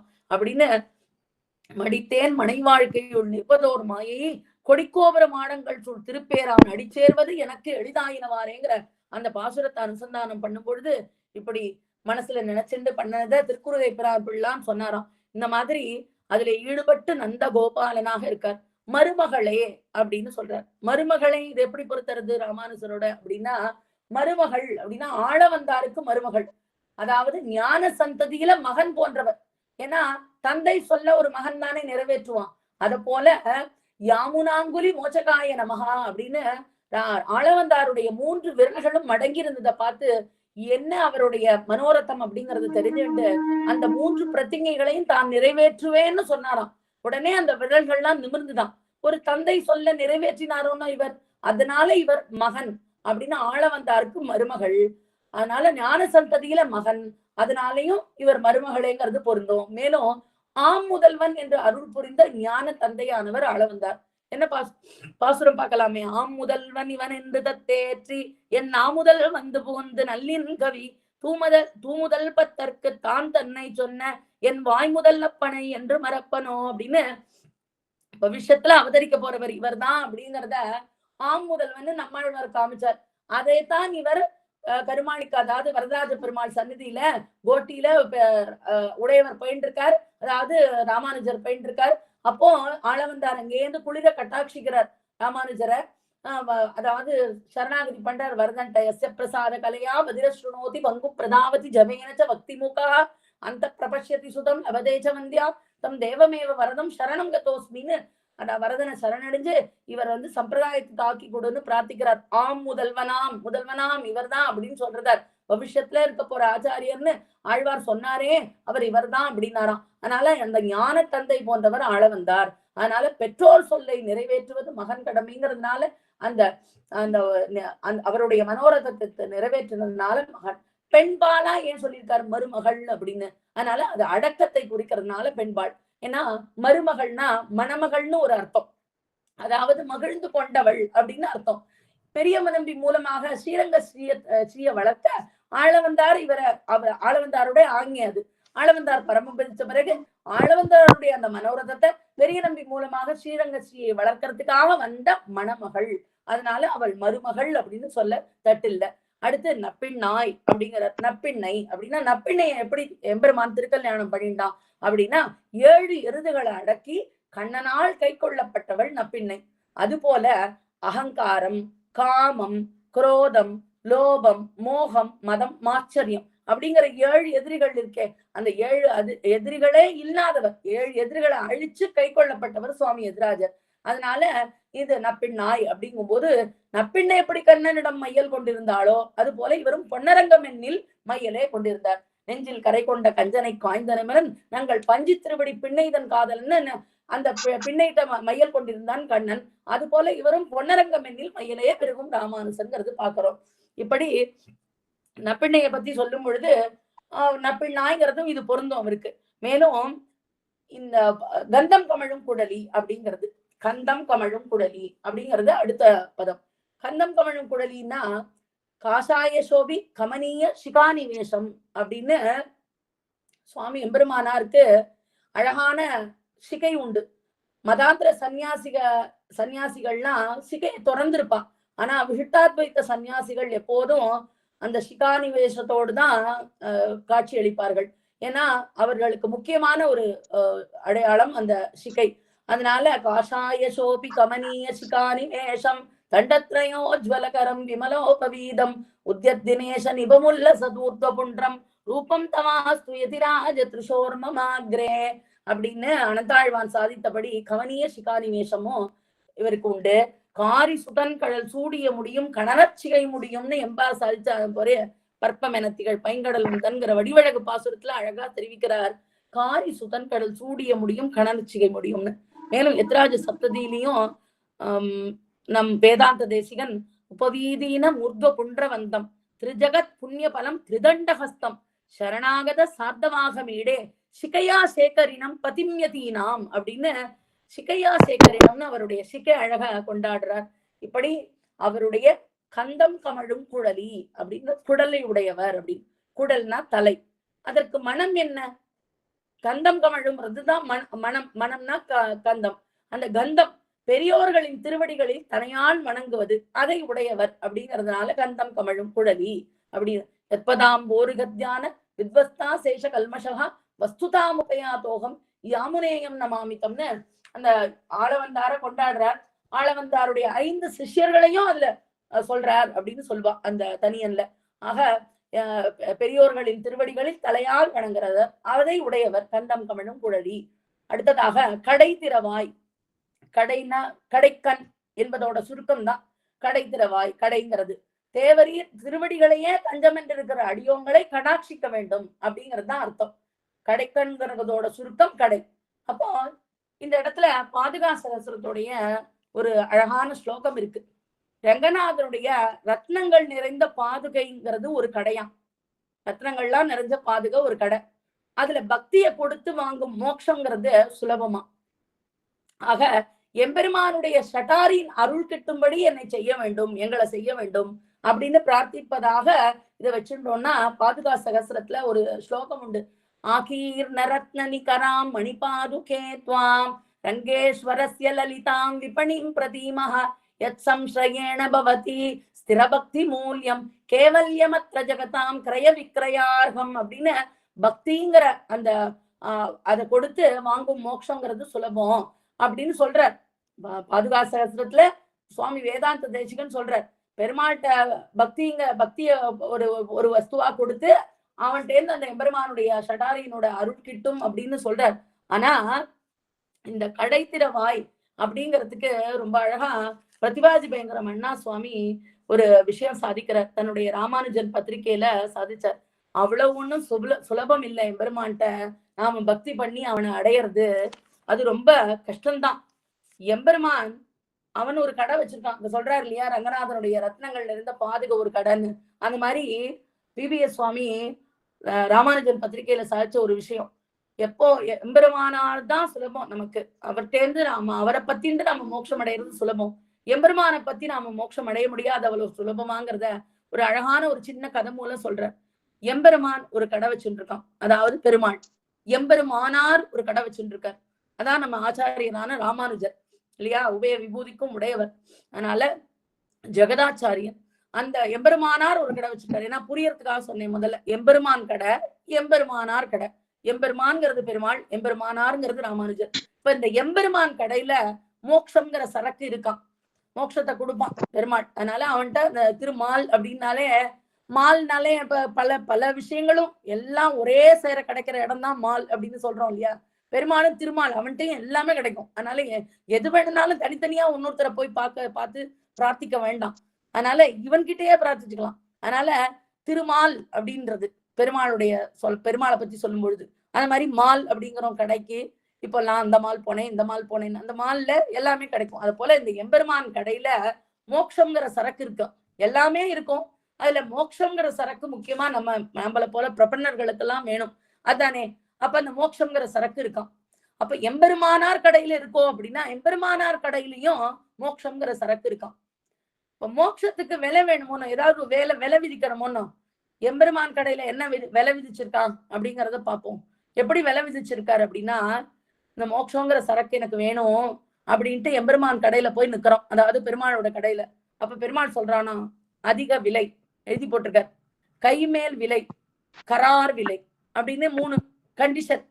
அதிக விலைன்னா ஹை ரேட்டு. மால்ல எல்லாம் போனா ஹை ரேட்டு தான் இருக்கும், அப்படியே பிரைஸ் டேக்கை பார்த்து அப்படியே வாங்க முடியறவா தான் வாங்க முடியும். அதனால அதிக விலை போட்டிருக்கானோ, அதிக விலை. கைமேல் விலை இல்ல, ஒரு 1000 ரூபாய் இருக்குன்னா இப்ப 500 ரூபாய் தரேன், அப்புறம் 500 ரூபாய் தரேன் அப்படின்லாம் கொடுக்க முடியாது. கைமேல் விலை. நமக்கு தெரிஞ்ச வாழ்க்கைன்னா இப்ப 500 ரூபாய் கொடுக்குறேன், அடுத்த மாசம் 500 ரூபாய் கொடுக்கலன்னு சொல்லலாமோன்னு, அதை போல சொல்ல முடியாது இங்க. கைமேல் விலையாம். அதிக விலை ஒண்ணு, கைமேல் விலை இப்பயே கொடுக்கணும் அப்படின்னு. இன்னொன்னு கரார் விலை. சரி, இந்த 1000 ரூபாய கொஞ்சம் குறைச்சிக்கிறேன்னா அடியன்ட்ட 700 ரூபாய் தான் இருக்கு அப்படின்னா ஆஹா முடியாது. கரார் விலை, பிக்சட் ரேட், இதுதான் எழுதி போட்டிருக்கு. எந்த கடையில? எம்பெருமான் கடையில. மோட்சங்கிற சரக்கிறதுக்கு நம்ம சரக்க கேட்டு பிரார்த்திக்கிறதுக்காக நம்ம எம்பெருமான் கடைக்கு போறோம். அப்ப சொல்றான் அதிக விலை சொல்றான், கைமேல் விலை சொல்றான், கராறு விலை சொல்றான். உடனே சரி நம்மளால முடியாது, பக்தி ஞானம் வைராக்கியம் இதெல்லாம் வேணுமே, அதனால இதெல்லாம் நமக்கு முடியும், நம்ம ஞானம் இருக்கா பக்தி இருக்கான்னு கேட்பான். மோட்சங்கிற சரக்கு நமக்கு வேணும்னா ஞானம் இருக்கா, பக்தி இருக்கா, பிரபத்தி அதாவது பக்தி இருக்கா, அஷ்டவித பக்தி உனக்கு இருக்கோ, என்ன நினைச்சு உருகுவியா, அன்ன ஆகாரம் இல்லாம இருக்க முடியுமா உன்னால, விரதம் எல்லாம் இருக்கியா, எவ்வளவோ இருக்கு விதிகள்லாம். அதனால இந்த ஞானம் பக்தி இதெல்லாம் இருக்கா அப்படின்னு நம்மளை பரீட்சை பண்ணி பார்ப்பான், இருக்கான்னு கேட்பான். அதனால நமக்கு அவன்கிட்ட இந்த மோட்சம்ங்கிற சரக்கு நம்மளால வாங்க முடியாது. ஆனா இதே நாம மோட்சம்ங்கிற சரக்கு, மோட்சம்னு உனக்கு கொடுக்கணும்னா நீ இது இப்படிலாம் இருக்கணுமே அப்படின்னு கேட்பான். ஆனா நம்ம எம்பெருமானார் கடைக்கு போறோம், சரி இந்த கடையில நம்மளால வாங்க முடியல, எம்பெருமானார் ஒரு கடை போட்டிருக்காரு அங்க போலாம், மோட்சம்ங்கிற சரக்கு இருக்கு இங்கும் கிடைக்கும்னு போட்டிருக்காரு அங்க போலாம் அப்படின்னு போறா. எம்பெருமானார் சொல்றாராம், அங்க அதிக விலை இல்ல, பெரிய ஹை ரேட்லாம் ஒண்ணும் இல்ல, நார்மலா வாங்குற மாதிரி இருக்கும் அப்படின்னு. ட்ரெஸ் ஃபார் லெஸ் அப்படின்னு போடுவா. இந்த மாதிரி மார்க்கெட்ல இன்னைக்கு ஒரு நாள் குறைச்சலா கொடுக்குறோம் அப்படின்னு சொல்லிட்டு, அந்த மாதிரி அதிக விலை இல்லையா. அங்க போய் பார்க்கும்போது அதிக விலை இல்ல, நமக்கு கையில நம்மளால முடிஞ்சது வாங்கலாம் அப்படிங்கிற மாதிரி தான் இருக்கு. அது போல கைமேல் விலை இல்ல, உடனே பண்ணணும்னு இல்ல, மெல்ல மெல்ல வளர்த்துக்கோ அப்படிங்கிற மாதிரி, ஞானத்தை வளர்த்துக்கோங்கிற மாதிரி. கை மேல இப்பயே நீ ஞானத்தோட இருக்கணும், பக்தியோட இருக்கணும், வைராக்கியத்தோட இருக்கணும், அதுவும் இல்ல. கைமேல் விலையும் இல்ல, கரார் விலையும் இல்ல. குறைக்க மாட்டேன், இப்படி இருக்கிறவாளுக்கு தான் தருவேன், இப்படி இருக்கிறவாளுக்கு தரமாட்டேன் அப்படிங்கிற கரார் விலை, பிக்சட் ரேட்டும் இல்ல. இந்த மாதிரி ஒரு விதியை வந்து கொஞ்சம் தளர்த்தி கொடுத்திருக்கார் எம்பெருமானார். ஆக நம்ம எம்பெருமானார் கடையில தானே இந்த மோட்சங்கிற சரக்கை வாங்க முடியும். அதுதான் சொல்றார், அரங்கனும் தன்சரன் தந்திலன் தானது தந்து அப்படின்னு அமுதனார் சாதிக்கிறார். ஸ்ரீ விட்டுலோக மணிமண்டப மார்க்கதாயின்னு நம்ம எம்பெருமான் கடையில போனேன்னா பெருமாள் கேட்பான், ஞானம் கனிந்த நலம் கொண்டு நாடொரும் நைபவர்க்கு மானம் கொடுப்பது மாதவன் அப்படின்னு. நமக்கு ஞானம் இருக்கா, நலம் இருக்கா, என்ன நினைச்சு உருகிறையா, என்ன அடையணும்னு பிராபிய துவர இருக்கா, இதெல்லாம் பெருமாள் கேட்பான். ஆனா எம்பெருமானார் ஆசையுடையோர்க்கெல்லாம் ஆரியர்கள் கூறும் என்று பேசி வரம்பெருத்தார். பின் ஆசைங்கிற தகுதி ஒண்ணு இருந்தா போதும், நீ வா ஞானத்தை வளர்த்துக்கோ, மெல்ல மெல்ல வளர்த்துக்கோ. கைமேல் விலை இல்லை, கரார் விலையும் இல்லை, இன்னாருக்குத்தான் கொடுப்பேன் இன்னாருக்கு கிடையாது அப்படிங்கிற இந்த நியதியும் இல்லை. அதனால அரங்கனும் தஞ்சரன் தந்திலன் தானது தந்துன்னு எம்பெருமானார் நமக்கு கொடுக்கிறார். அதனால இப்படி இவனுடைய கடையில கடை திறவாய் அப்படின்னு நிற்கிறார்களாம் அடியார்கள்லாம். அடுத்தது கோடி அடைத்தனகான். கோழியிடம் 3 கற்க வேண்டும். கோழிட்ட 3 விஷயம் இருக்கு. அதிகாலையில தான் முன்னே உணர்ந்து பிறரையும் எழுப்போம். அது குப்பையில மறைந்து கிடக்கிற ரத்னம் முதலிய பொருட்கள் எல்லாம் நொடி பொழுதுல எடுத்துடும். அடுத்ததாக கூடி இருந்துதான் உண்ணும். அது போலதான் ஸ்ரீ வைஷ்ணவர்களும் தான் முன்னம் ஞானம் பெற்று பிறர்க்கு ஞானத்தை கொடுப்பார்கள். அதுலயும் இந்த கோழி எப்படி ரத்தனத்தை மட்டும் எடுக்குமோ அதை போல அசார அல்பசார சார சாரத்தரங்களை எல்லாம் விட்டுட்டு சார தமத்தை தான் கொள்வார்கள். அசாரம் அப்படிங்கிறது என்ன? பாகிய குதிருட்டி மதம். அல்பசாரம்ங்கிறது என்ன? வேதத்தில் பூர்வ பாகம், அதுல அற்ப பலன்கள் சொல்லப்பட்டிருக்கும், உபாயங்கள் சொல்லப்பட்டிருக்கும். அது சாரம்னா என்ன? சொர்க்கம் முதலிய பலன்கள். அதுவும் நமக்கு உத்தேசம் கிடையாது. சொர்க்கம் முதலிய பலன்களை தருவது சாரம். அடுத்தது சாரத்தரம் என்ன? ஆத்மானுபவம், அதற்கு சாதனம், அதெல்லாம் கூறும் பகுதி சாரத்தரம். சாரத்தமம்ங்கிறது தான் பரமாத்மாவையும் அவனை அடைய வழியான பக்தி பிரபக்திகளை சொல்லக்கூடிய ஒரு பகுதி. அதனால அதாவது சாரதமத்தை தான் இந்த ஸ்ரீ வைஷ்ணவர்கள்லாம் கொள்வர் அப்படின்னு. இன்னொன்னு, வைஷ்ணவர்கள் எப்படி கோழி வந்து கூடியிருந்து உண்ணுமோ அது போல ஸ்ரீ வைஷ்ணவர்கள் கூடியிருந்து பகவதனமும் பண்ணுவார்கள். அதனால இப்படிப்பட்ட ஸ்ரீ வைஷ்ணவர்கள்லாம் தேவரீரையே தஞ்சமாக எண்ணி உம்மை திருப்பள்ளி எழுச்சி பாடுகின்றனர். கோழிய போல இந்த ஸ்ரீ வைஷ்ணவர்கள் குணங்கள் கொண்ட இந்த ஸ்ரீ வைஷ்ணவர்கள்லாம் உன்னையே தஞ்சமாக எண்ணி உன்னை எழுப்ப வந்திருக்கிறார்கள். துவாம்போதயந்தி குரவ பிரதிதாமகாந்தஹ ஸ்ரீ வைஷ்ணவாஸ்சயமினஸ்தவ பாத பக்தாஹ ஏகாந்தினஸ்ச விமலா ஸ்வனன்ய பாவாஹ தான் பாலயாத்ய யதிசேகர சுப்ரபாதம் அப்படின்னு எழுப்புறார்களாம். வந்து எங்கும் அப்படின்னா தாம் வந்து எங்கும் பரவி நின்று மாதவி பந்தல் மேல். அடுத்ததாக மாதவி அப்படிங்கிறதுக்கு குறுக்கத்தி பூன்னு தான் அர்த்தம். இருந்தாலும் புன்னப்பூவை இந்த இடத்துல உணர்த்துறது. அதாவது புன்னைப்பூன்னு எடுத்துட்டேன்னா குயில்கள் வந்து பெரும்பாலும் புன்னை மரத்துலதான் வாழும். ஸ்ரீ வைஷ்ணவர்களும் சந்திரபுஷ்கரணி புன்னை மரத்தடியில தான் அமர்ந்து திருவாய்மொழியெல்லாம் காலக்ஷேபம் பண்ணுவார்கள். ஒரு முறை பெருமாள் வந்துட்டாராம் பிரசாத இது பண்ற சமயம், தளிகை இது சமயம், அந்த பேரர் வராரு. அப்ப அதனால இந்த கூட்டம் கலக்கியார யார் வர சொன்னது அப்படின்னு சொன்னார்களாம் அந்த முதலிகள்லாம்.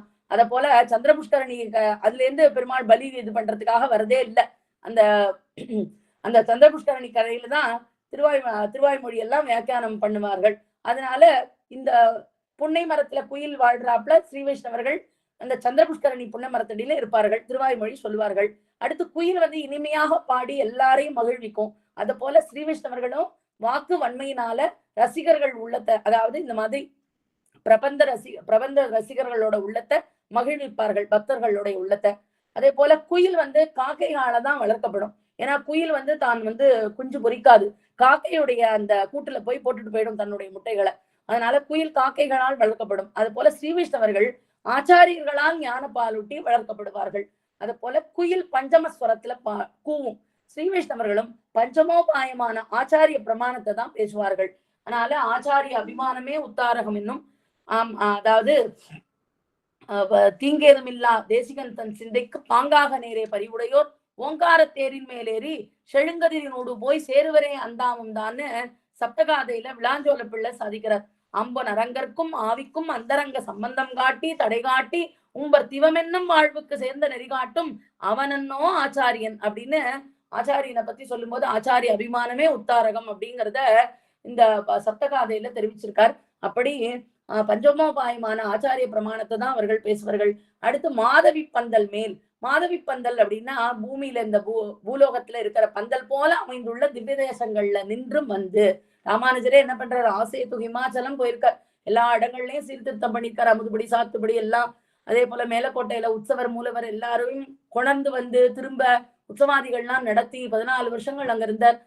ஸ்ரீரங்கம் கரிசைலம் அஞ்சனகிரிம் தார்ஷாத்ரி சிம்மாச்சலம் ஸ்ரீகூர்மம் புருஷோத்தமம் ச பதரி நாராயணம் நைமிச்சம் ஸ்ரீமத் வாரவதி பிரயாக மதுரா அயோத்தியா கயா புஷ்கரம் சாலக்கிராம கிரிம் நிஷேவிய ரமதே ராமானுஜோயம் முனிகின்னு எல்லா இடத்துக்கும் திவ்யதேசங்கள்லையும் மங்களாசாசனம் பண்ணிட்டு வந்தார். அதை போல பல பல திவ்யதேசங்கள் நின்றும் வந்து பல்கால் குயிலினங்கள் கூவினகான் அப்படின்னு குயில்கள் கூவுகின்றன.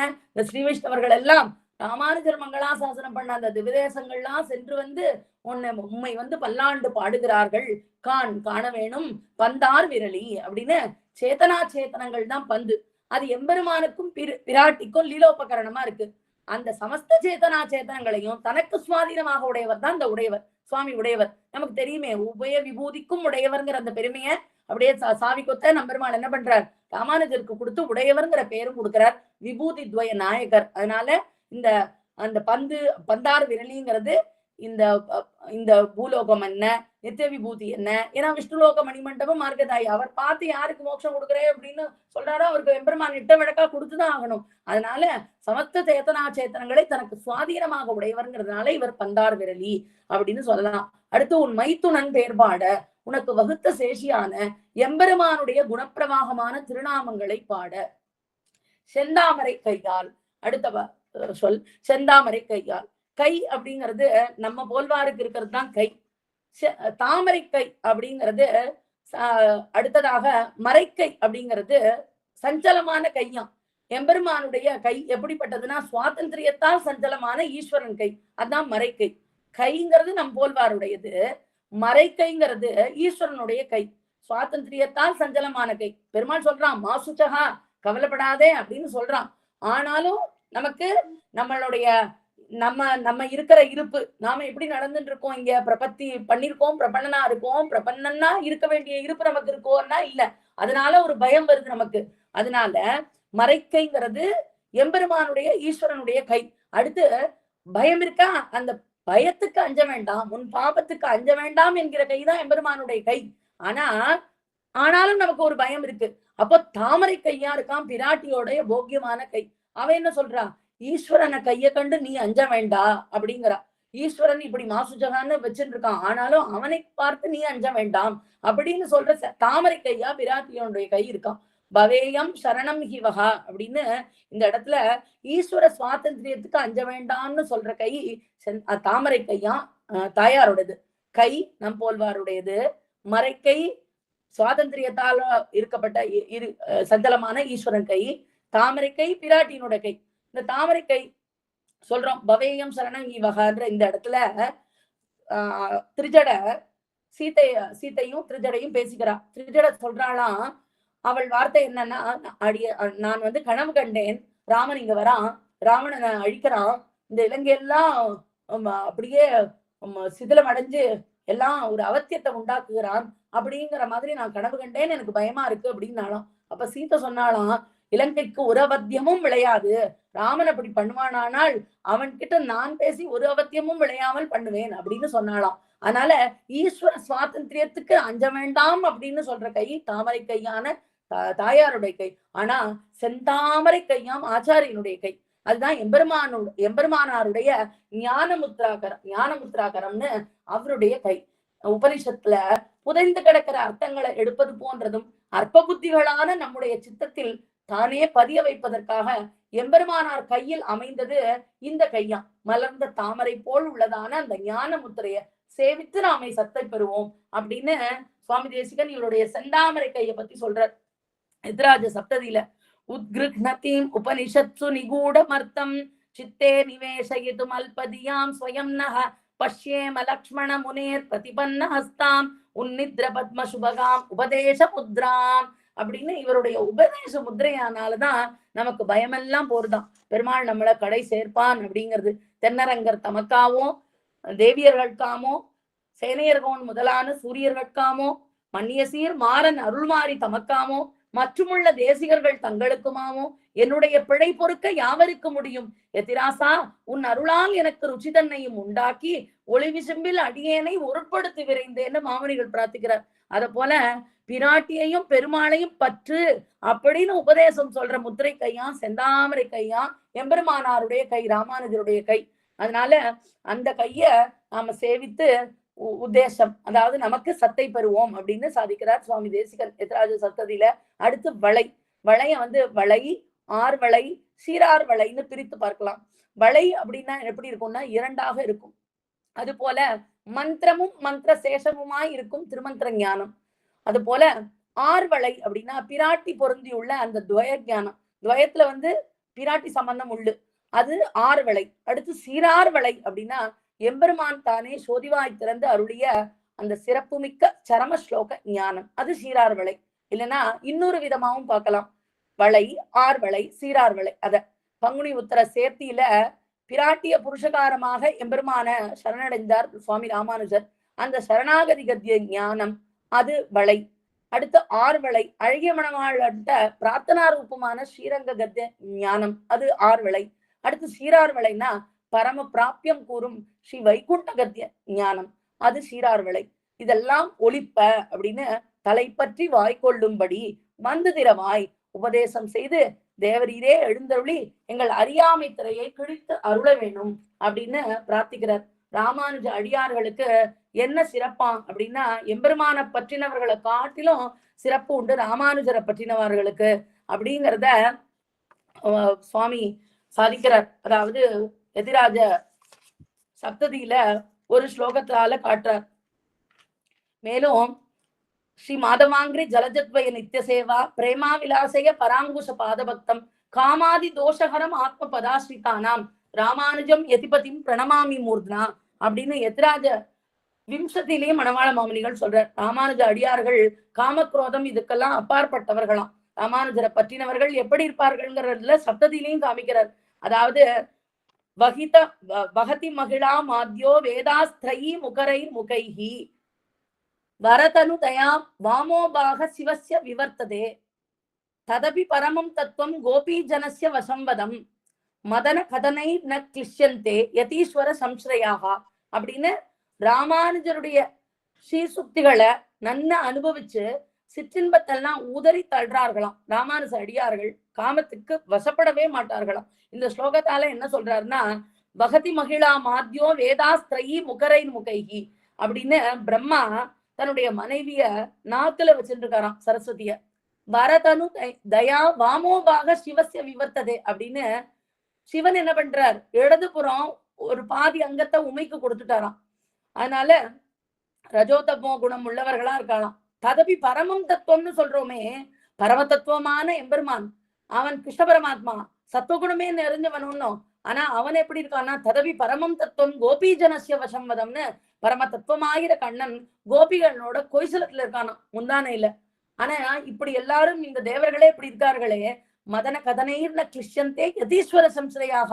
ஆனா யதீஸ்வரருடைய ராமானுஜரை ஆசிரியர்கள்லாம் எப்படி இருப்பார்கள்னா எதுக்கும் இந்த காமத்துக்கெல்லாம் வசப்படவே மாட்டார்கள் அப்படின்னு சொல்றார். அதனால எம்பெருமான் தருவான் அப்படின்னாலும் எம்பெருமானாரை பற்றினவர்களுக்கு என்ன ஏத்தம் அப்படிங்கிறதையும் நாம பார்த்தோம்.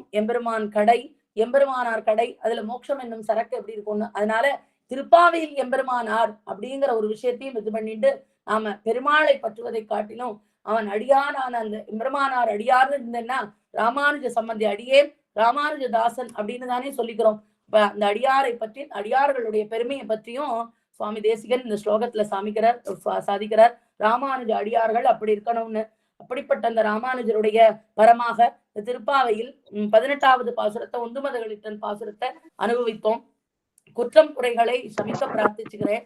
வேயர் புகழ் வில்லிபுத்தூர் ஆடி பூரம் மேன்மேலும் மிக விளங்க விட்டு சித்தன் தூய திருமகளாய் வந்து அரங்கனார்க்கு துடாய் மாலை முடிசூடி கொடுத்த மாதே நேயமுடன் திருப்பாவை பாட்டாரைந்தும் நீ உரைத்ததையொரு திங்கட்பாமாலை ஆயபுகழ் 143 அன்புடனே அடியேனுக்கு அருள் செய் நீயே. இந்த திருப்பாவைக்கு உண்டான ஏற்றம் அப்படிங்கிறது வேதம் அனைத்துக்கும் வித்து அப்படின்னு சொல்லப்பட்டிருக்கு. கோதோ உபனிஷத்துன்னு நம்ம ஆச்சாரியர்கள்லாம் கொண்டாடுறார்கள். இதை பற்றி பராசர பட்டர் சாதிக்கிறார். சமகாலத்திலே அனுஷ்டித்தாரோபாதியும் அனந்தர காலத்தில் அனுகரித்தாரோபாதியும் பிற்பட்ட காலத்தில் கற்றாருக்கு பலிக்கும் எங்கே என்றார். சமகாலத்துல அனுஷ்டிக்கிறவா கோபிகைகள் அனுஷ்டித்தார்கள், அனந்தர காலத்தில் அனுகரித்தார் கோதை ஆண்டாள் அனுகாரம் பண்ணினா, பிற்பட்ட காலத்தில் நம் போன்றாருக்கு இந்த திருப்பாவைங்கிற அந்த விஷயம், திருப்பாவைங்கிற அந்த பிரபந்தத்தை கற்றாலே போதுமா அப்படின்னு சொல்றார். அதனால பிற்பட்ட காலத்தில் கற்றாருக்கு பலிக்கும் என்கை அப்படின்னு சொல்றார். கன்றிடந்த தலைநாவு தோல்கன்றை மடுக்க அது கிறங்குமா போலே சிநேகிகள் சொன்ன இந்த பாசுரம் கொண்டு போகவே அதில்லாத நமக்கும் பலிக்கும் அப்படின்னு பட்டர் அருளி செய்வாராம்.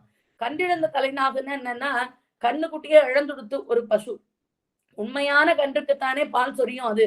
ஆனா கன்றிடந்த தலைநாகு தோல் கன்றுக்கு மடுக்க அது கிறங்குமா போலேன்னு பால் சொரியுமா. தோல் கண்ணு குட்டிய காமிச்சுட்டு அந்த கோபாலன் கொண்டு வந்து நின்னான்னா அதுக்கும் பால் சுரக்குமா. அந்த கன்று இழந்து போனா கூட அந்த பசுவானது. அது போல நாமெல்லாம் உண்மையான கண்ணு கிடையாது, நாமெல்லாம் தோல் போத்தின கண்டுதான், பசுந்தோல் போர்த்தின்னு இருக்கோம். ஒரு தோலை போத்தின கண்ணு குட்டி ஆட்டம் உள்ள வைக்கல் தான் இருக்கும். அத போல உண்மையான கன்றை கொண்டு பால் சொரியும் தேனுவானது பசுவானது தோல் கன்றுக்கும் இறங்கும் இல்லையா.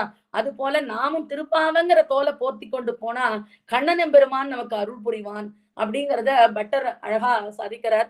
சமகாலத்திலே அனுஷ்டித்தாரோபாதியும் அனந்தர காலத்தில் அனுகரித்தாரோபாதியும் பிற்பட்ட காலத்தில் கற்றாருக்கு பலிக்கும் என்கை அப்படின்னு சொல்லியிருக்கார். சூடித்தந்தாள் பூமாலை, பாடித்தந்தாள் பாமாலை, தேடி மணந்தாள் திருமாலை, கூடித்தொழுவோம் ஆண்டாளை. ஆண்டாள் திருவடிகளே சரணம். ஸ்ரீமன் மகா பூதபுரே ஸ்ரீமத் கேசவ யஜ்வனஹ காந்திமத்யாம் பிரசூதாய யதிராஜாய மங்களம்.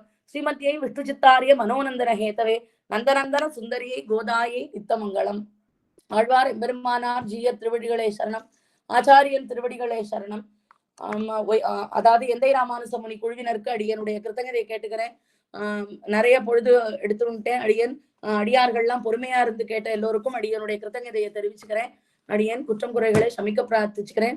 மறுபடியும் அடியனுடைய ஆச்சாரியன் அம்மாளாச்சாரியன் திருவாடிகளுக்கு பல்லாண்டு பாடிக்கொண்டு அமைகிறேன். அடியன் ஸ்ரீமதே ராமானுஜாய நமஹ. கிருஷ்ணார்ப்பணம். அடியன்மா.